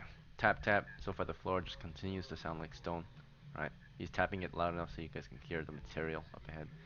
It sounds like stone. Okay. Weather against stone. He's making noise as he does this, of course. You're not very quiet, but you're not loud either. There's a difference between being quiet, making noise, and being loud. Okay, so anything nearby, of course, will hear him tapping, right? For the monsters, this can be scary, right? Imagine being a monster and hearing tapping sounds. That means you know death might be coming. Right? Let's see. So tap tap. He's tapping the floor with his pole and moving south. Party exploring to the south. Either some monsters are not scared, right? It sounds like food approaching, but some others will be fearful, right? Let's see. So you're exploring the corridor to the south, and we'll go at the rate. Well, our party explores at the rate of your medium footman, or no, your heavy footman. So we explore at the rate of 90 feet per turn because you're mapping yourselves, or yeah, from this point forward. I will only kind of draw the area if your characters are like stopping to like observe and stuff. But moving forward, I'll erase this and you guys can map yourselves. So if I map for you, you move at the rate of 30 feet. So you're mapping alone. So now do your best to map alone, right? Unless you guys want me to map for you still, then I'll. Okay. Do you want me to keep mapping for you? But we'll cover less ground if I map for you. Try to do it yourself. Okay. All right. All good. Okay. So you're now going down the corridor. From the intersection, you're now moving down a 10-foot wide corridor. That's very good. Mental maps are decent, but drawing your own can help you remember it, so you don't have to remember it. You'll have notes, right? That's why I require or recommend you all have pens and paper to not just take notes, but to draw maps, right? Let's see. Moving down the corridor, it's 10 feet wide, 8 to 10 feet tall. You go 10 feet, nothing. 30 feet, nothing. Still just, or sorry, 20 feet, there's nothing, right? You're just covering or exploring and discovering empty corridors so far. You're at 30 feet. At 30 feet, you see 10 feet ahead into a corner, a 10-foot corner that goes west. You want to keep going? Sorry, you had a question? Or you want to say something?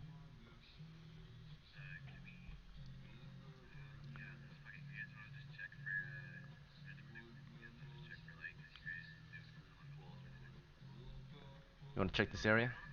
There's not much. The best time to do this is, when something looks, out of place, right? So far, you're just an empty corridor. Maybe the middle of it might be good to check, or if you want to check this particular area, that's fine too. Usually there's an indicator that might give you a hint to secret treasures, right? Like loose bricks or something. So far the corridor remains, yeah, so far we just saw the same old corridor. There's a corridor to the south. Now you see a corridor to the west of the corner though. So right now 10 feet ahead is how far you can see because your torchlight is in the front. And 10 feet ahead reveals a 10 foot by 10 foot corner, right? And from that corner the corridor continues to the west. Okay. By the way, you're in stone corridor now, right? So you want to continue west past the corner? Alright. In the corner itself, there's a brazier uh, with ashes in it and webs. It's just like a pot with a with like fuel, right, to burn fire, to create light, like a very large metal torch. It's a pot, pretty much, that you start a fire in. Yeah.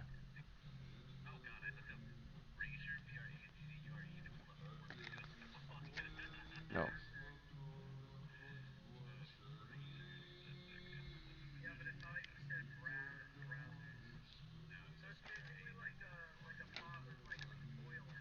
Yeah. An oil pot or fire pot. There's webs in there, yeah, and there's like ashes. No fuel though. So if you stuff it with wood or something, you can burn this and create a very nice campfire, pretty much.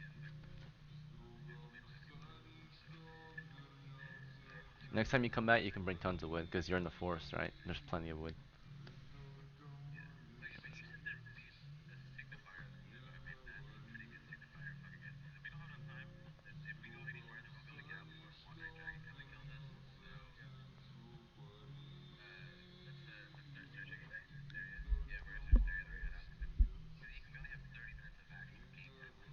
Yeah, it takes about maybe 15 minutes to escape the dungeon in real life, right? Like tell me, or if you mapped, okay, depends on what we get ourselves into, right? So if you're a good mapper, you might be able to get the party out in 5 minutes, right? In real life time.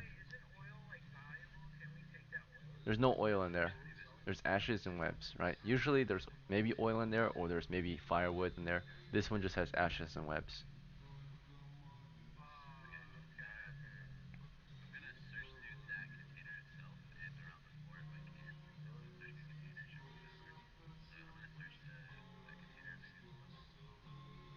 One thing at a time. So what do you search for?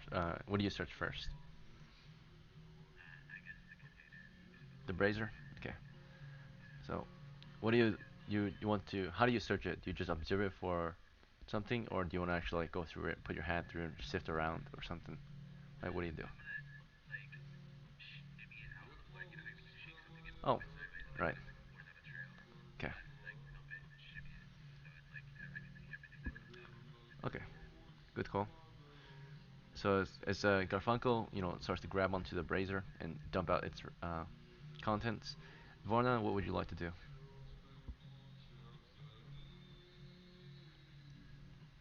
On the walls? Which wall? East, west, or one of the corner walls? There's a wall to your east and west right now. Or not, sorry, there's a wall to your east and south. Corridor to the west of this area, corridor to the north of this area, and a corner to the northwest. The corner? So imagine like you're at the corner right now, right? This is the corner. So you're gonna search this right here. That like is the camera showing this properly? So imagine you have the west wall, you have the south wall, you choose to search that little corner right there to the northwest. Do you want to search that anyway? Okay. The west, the actual wall, so like the west wall or the south wall. Okay, very well. Alright, sounds good. So as Vorlon searches the south wall, you doing detect secret doors to the south? Okay. Fargold, you're doing detect secret doors to the north? Okay. Oh, I meant east. Yeah, what's your question? Alright, go ahead. You want to do your spear as well? East wall, sorry.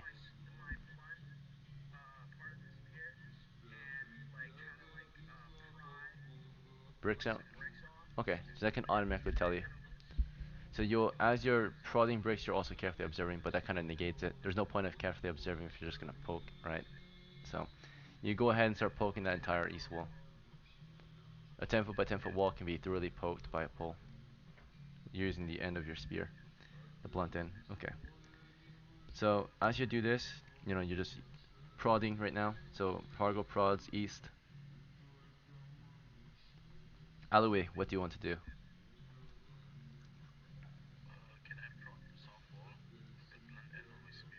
Yes, prodding south wall. So if you prod, there might be no reason to detect secret doors, right? But perhaps you'll detect secret doors anyway. Uh, Forlan. Okay. As you guys do this, Dolgash, he is watching toward the north. Hillag provides torchlight for you guys, so he just stands at the center, provides clear torchlight for y'all. Colmac watches to the west. Okay. So you have them do the more mundane jobs while you guys do the more important jobs, which is fine. Treasure, right? So your retainers, they're your servants, right? They do that. So they watch carefully, listening for monsters to the north and west. One provides light for you guys, and you guys search. Okay. Now before you search, because I did draw the map, you spent about a turn discussing, planning what you would do together. Like, all right, you do this, I'll do this, right? And you guys drew out the area because I drew this map, right? Well, right. I ended up doing it because someone needed help with the area. That was Vornon. So Vornon took more time to figure out the area. If he did not, right, if I did not, he would be checking this corner, for some reason, right? But he said, wait, let me map this area out, right? And so carefully and thoroughly mapped it. So it's 6 to 10 right now. I'm at 6 to 7. We're on turn 7. It's 7 to 8 when you guys actually start to search. So 7 to 8. Okay, it's okay. Um, at least we have a more clear plan of the area, right? View. Okay. So we just, of course, increase the chances of one of their monsters, but not by much, right? We just lose time. Okay. Let's begin the search. 7 through 8, we're searching. Garfunkel checks the looks like checks the brazier. You're pouring the contents out carefully, right? Tipping it over, and ashes and webs come out. Let's see.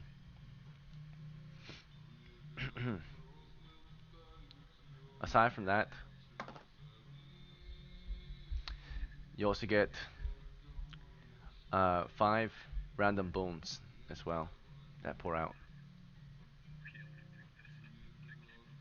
Okay, and uh, the bones look like finger bones and hand bones, pieces of a hand. As you pick it up, you see that there's a ring on one of the fingers. So someone threw a hand in there with a ring on it. Okay, you took the ring off. It's a strange ring. It's got strange runes on it. Um, okay. The rest of you, let's see if you detected anything else. The guy on the east wall, just prod it, right? I think you prod it, so that would automatically identify if there's anything loose there. This guy on the east wall was Fargle, right? You prod it, there were no loose bricks here. The bricks were sturdy. For the guys on the south wall, one of you are trying to observe it carefully, right? But then one of the guys just walks up to it and starts tapping it. Like, you're like, what the fuck? I'm trying to make sure it's safe first, and he just starts poking at it. So, Vernon's like trying to detect secret doors. You'll still get visuals on it, and you saw none, right? The other guy just pokes at it the whole time, and nothing happened. So the entire south wall was prodded and observed for a turn. This wall was observed and prodded, right? Nothing occurred on the west or south wall. Um, and the guard to the north heard nothing. The guard to the south, or I mean, east, sorry, west. The western guard heard nothing. The guard in the center area heard nothing as well.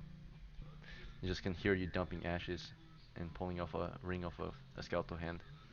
Alright, that's pretty much all that happened that turn. It's turn 8 by the time this ends.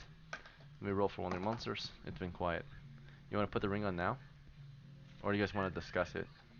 You guys see if he... Okay. Okay. Alright. You put it on and it's cold to the touch, right? You put it on and any kind of warmth on you is now gone. Like you feel cool. Not cold but cool.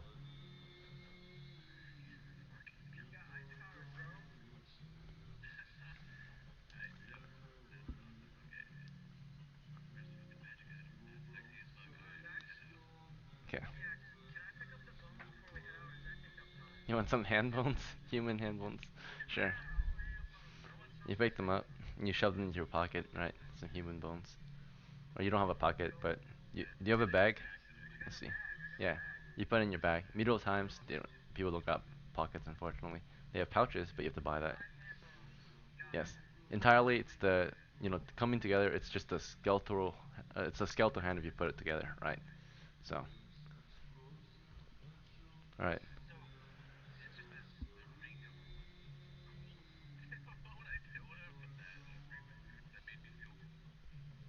So far, yeah. All right. Do you guys want to leave or go deeper? Okay. Okay. Yeah, we've got like 12 minutes left. So let's head out. Moving north or west? Which way? Anyone remember?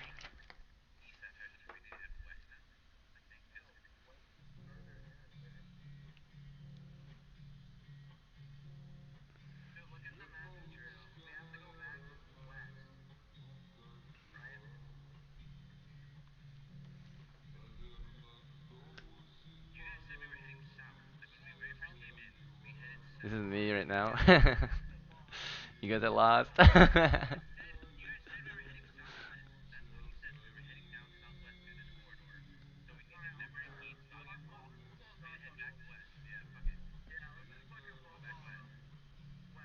West it is.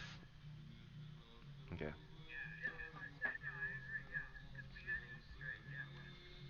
All right. Your party is now exploring toward the west. Okay. So the stone corridor to the west.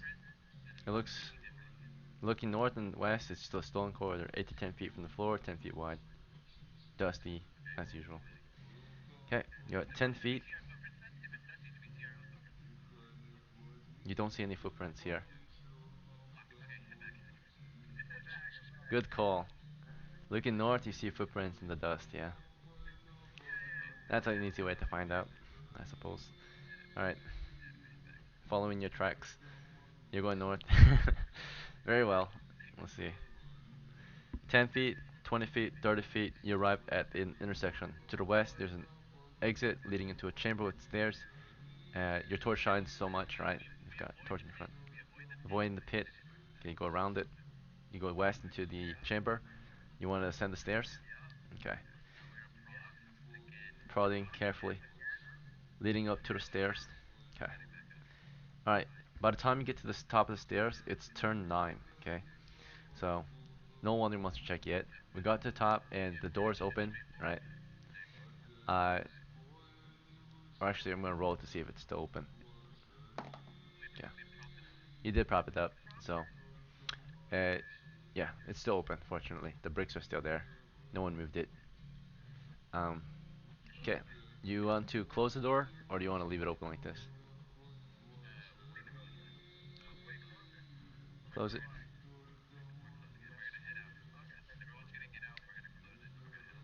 So leaving it open like this, will allow maybe level 2 monsters to come into level 1, right? So, you want to close it? Do you guys want to put the bricks back, or leave them to the side? Just a couple bricks there? Okay, very well. There's a little bit of weight, I guess. Okay, so the south side has 2 of those bricks then. So the area cannot be completely concealed.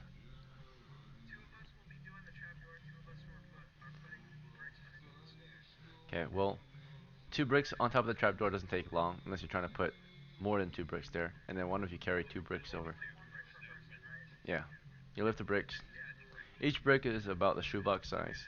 All right. Okay. It takes you guys maybe a turn to get this, or not even a turn because you guys work together. So teamwork. So it only takes you like a minute or two.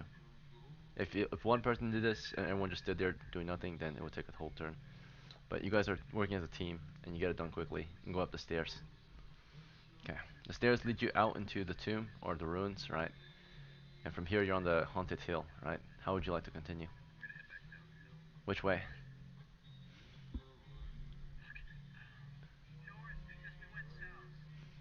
Very good, Fargo. You led your men north. Okay, it's quiet. Good job. And you go out to the shore. You find your boat here in the thickets. You pull it out and set it there. And one at a time, you guys cross the lake. And eventually, you're all back on the north side. Same strat? Yeah. Very well. When you get to the north shore, everyone ready. No one did anything differently. Um, Now we can begin our travels back home. Is that fine? Okay. Up the river, northwest, or a different route? Okay. Through the woods, through the river. 1d6 chance of encountering wandering monsters on the way home. Alright, no wandering monsters. You get home safely. Unfortunately, no treasure, except for one person, and then no monsters killed either. So very safe, low risk run, right? We gather information, and we got to level 2, and you do survive it, so you all get the campaign ribbon. Let me add it to your names. Yeah, you guys survived dungeon level 1. The dungeon level 1 is called the Silent Lake Tomb. It's a roll. So you got the Silent Lake Tomb ribbon for surviving dungeon level 1.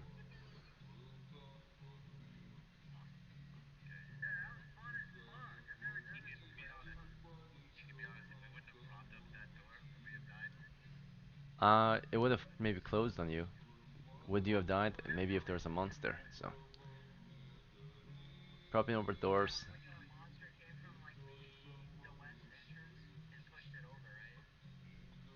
If it did, if there was one, right? But ropes, hammers, and spikes maybe, right? Could help. So spiking it. Probably. I might actually run one because it's already nighttime for me. But I know it's pretty late for the Europeans right now, and it's early morning for the Americans. Um, my next game will probably take place at 10 JST, which is 10 o'clock Japan Standard Time, so 10 a.m. That's gonna be in about 10 hours from now. Or if I go to sleep early, I can wake up at 5 a.m. to run a game. 5 a.m. in Japan. That will be about 12 p.m. in America, 9 p.m. in Europe. So, alright, so if I wake up and I can run a game at either 5 or 10. Alright, yeah, me too. That's kind of rough. So I'll probably run a game at 10 a.m. JST, which is about 9 hours from now. So if you sleep now, wake up uh, on time, you can play at 10 a.m. Alright, so yeah, because it's 11 p.m. JST right now. So if the next game is at 10 a.m. JST, that's yeah, I believe. Alright, let me do the math real quick. So one and then yeah, actually no, it's 11 hours from now. 11 hours, 10 to 11 hours from now. I'll put the event in the event channel so you guys can see the time. Let's see. Yeah, let me put this in if you guys want to see the time.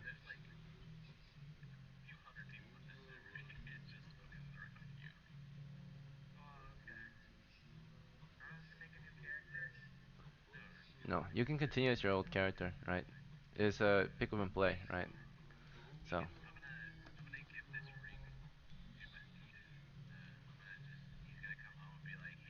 it's a gift.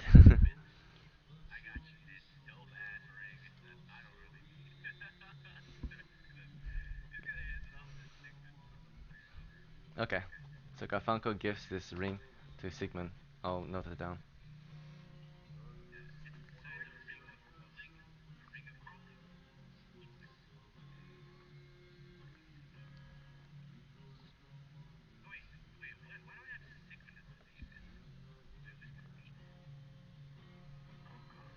Kaden, let's see. I'll look at characters under your name. You have a character called Sigmund. He is a third level thief. Is that the one?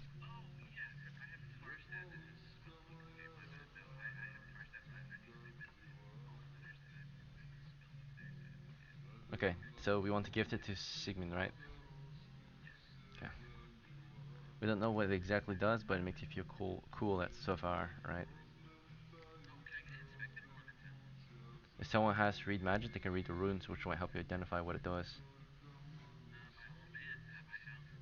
He has read magic.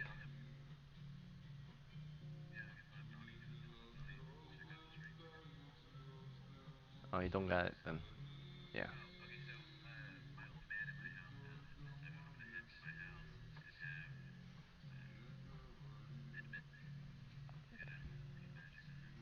Is Edmund? Did he come before Sigmund? All right, so he's retired. Let me see if I can find a sheet. You're certain he has read magic? He does. Yeah. All right, I'll tell you the name. Let me end the adventure so then we can release everyone. And if you want to stick around and discuss as you can. But congratulations. Thank you everyone for playing tonight. I hope you had fun. I hope to see you at the next one. If not, whenever else you can join, just hop into a game if it's available. But thank you for playing, and I'll see you next time. So if you need to head out, you can. If you want to stick around to chat, you're welcome to. I'm gonna be here for just a little bit longer to talk with Caden about his new item. Let's see. Uh, did you pay them for this one? Let's see. Oh yeah.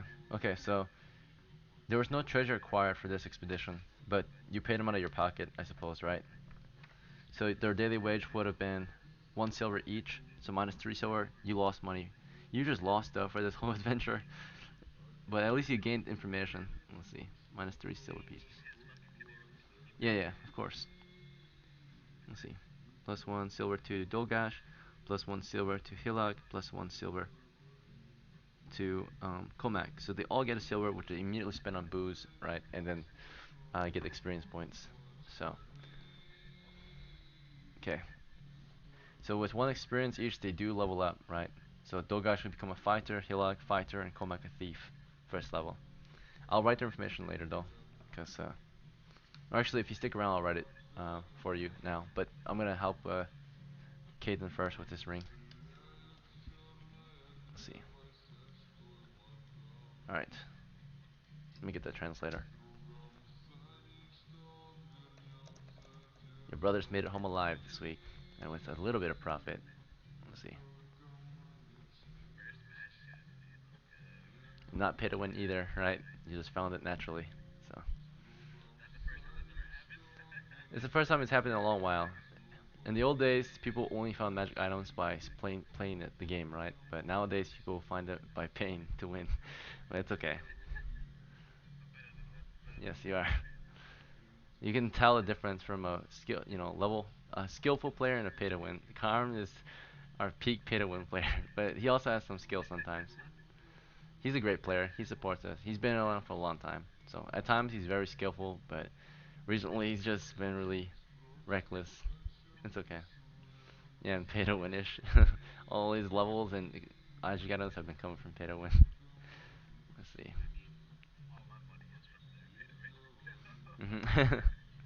I appreciate the support and all that, but the best way to find magic items is, just finding them. It's more rewarding that way. You can play to win or you can pay to win here. So,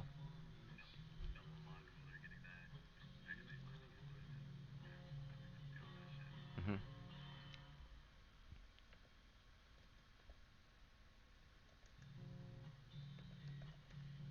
all right.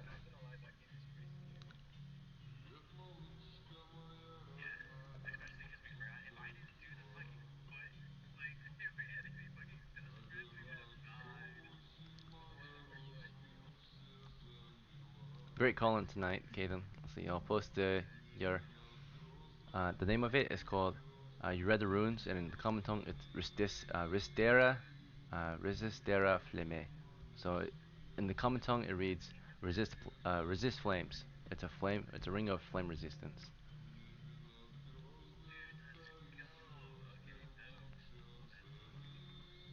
Right.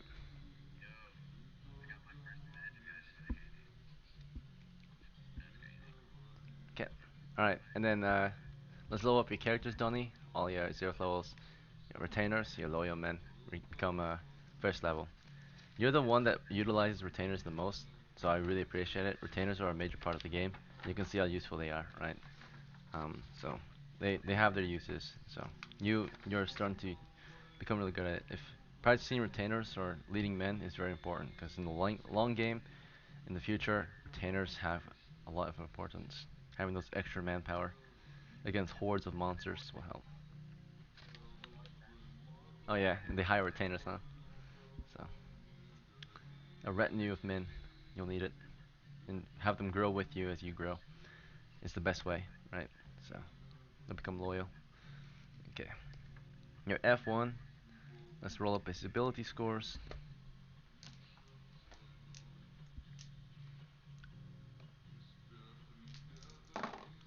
He's got a 9 strength. His intelligence is 7. His brother cannot read or write. And 12 wisdom. A dexterity of 14. Pretty good. Constitution of 8. And a charisma of 11. For hit points, we roll a d8.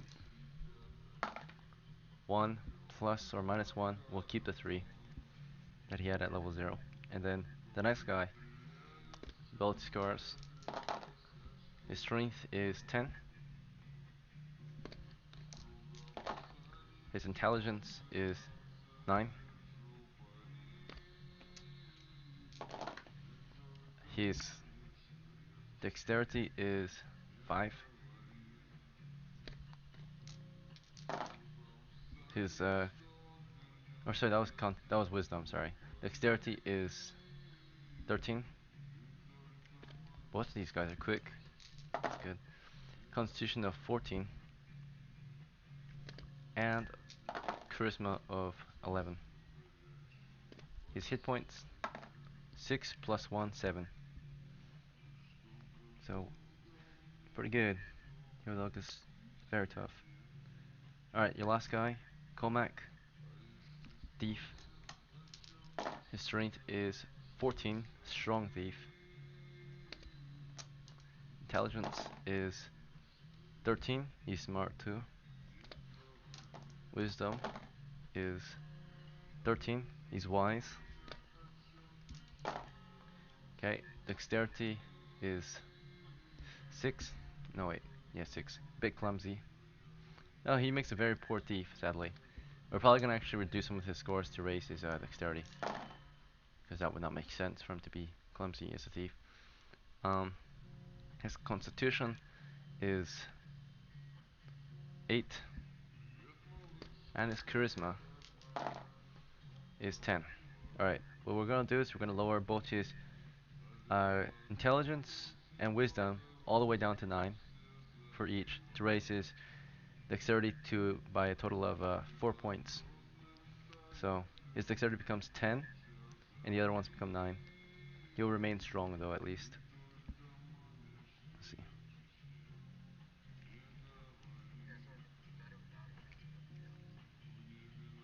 He's average. He's got 10 dexterity now. We can raise or we can lower his strength by 4 points and bring it to 12, but that won't really be of any use. So for now, we'll just keep the 14 strength, 10 dexterity. So, and hopefully he can raise that at some point. But that will be your thief. All right, good to go. Level him up. Okay, you've got the money. Oh, you cannot level him up unless he plays an adventure, right? He has to come back from a campaign.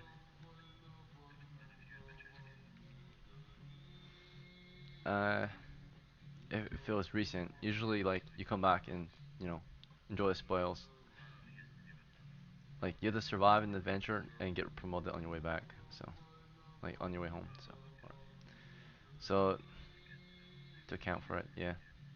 Adventures or level ups are they happen like usually after an adventure. So if he's been retired for some time, he can't get promoted typically. So all right. So yep. Have a good day, guys. Get some rest. Till next time.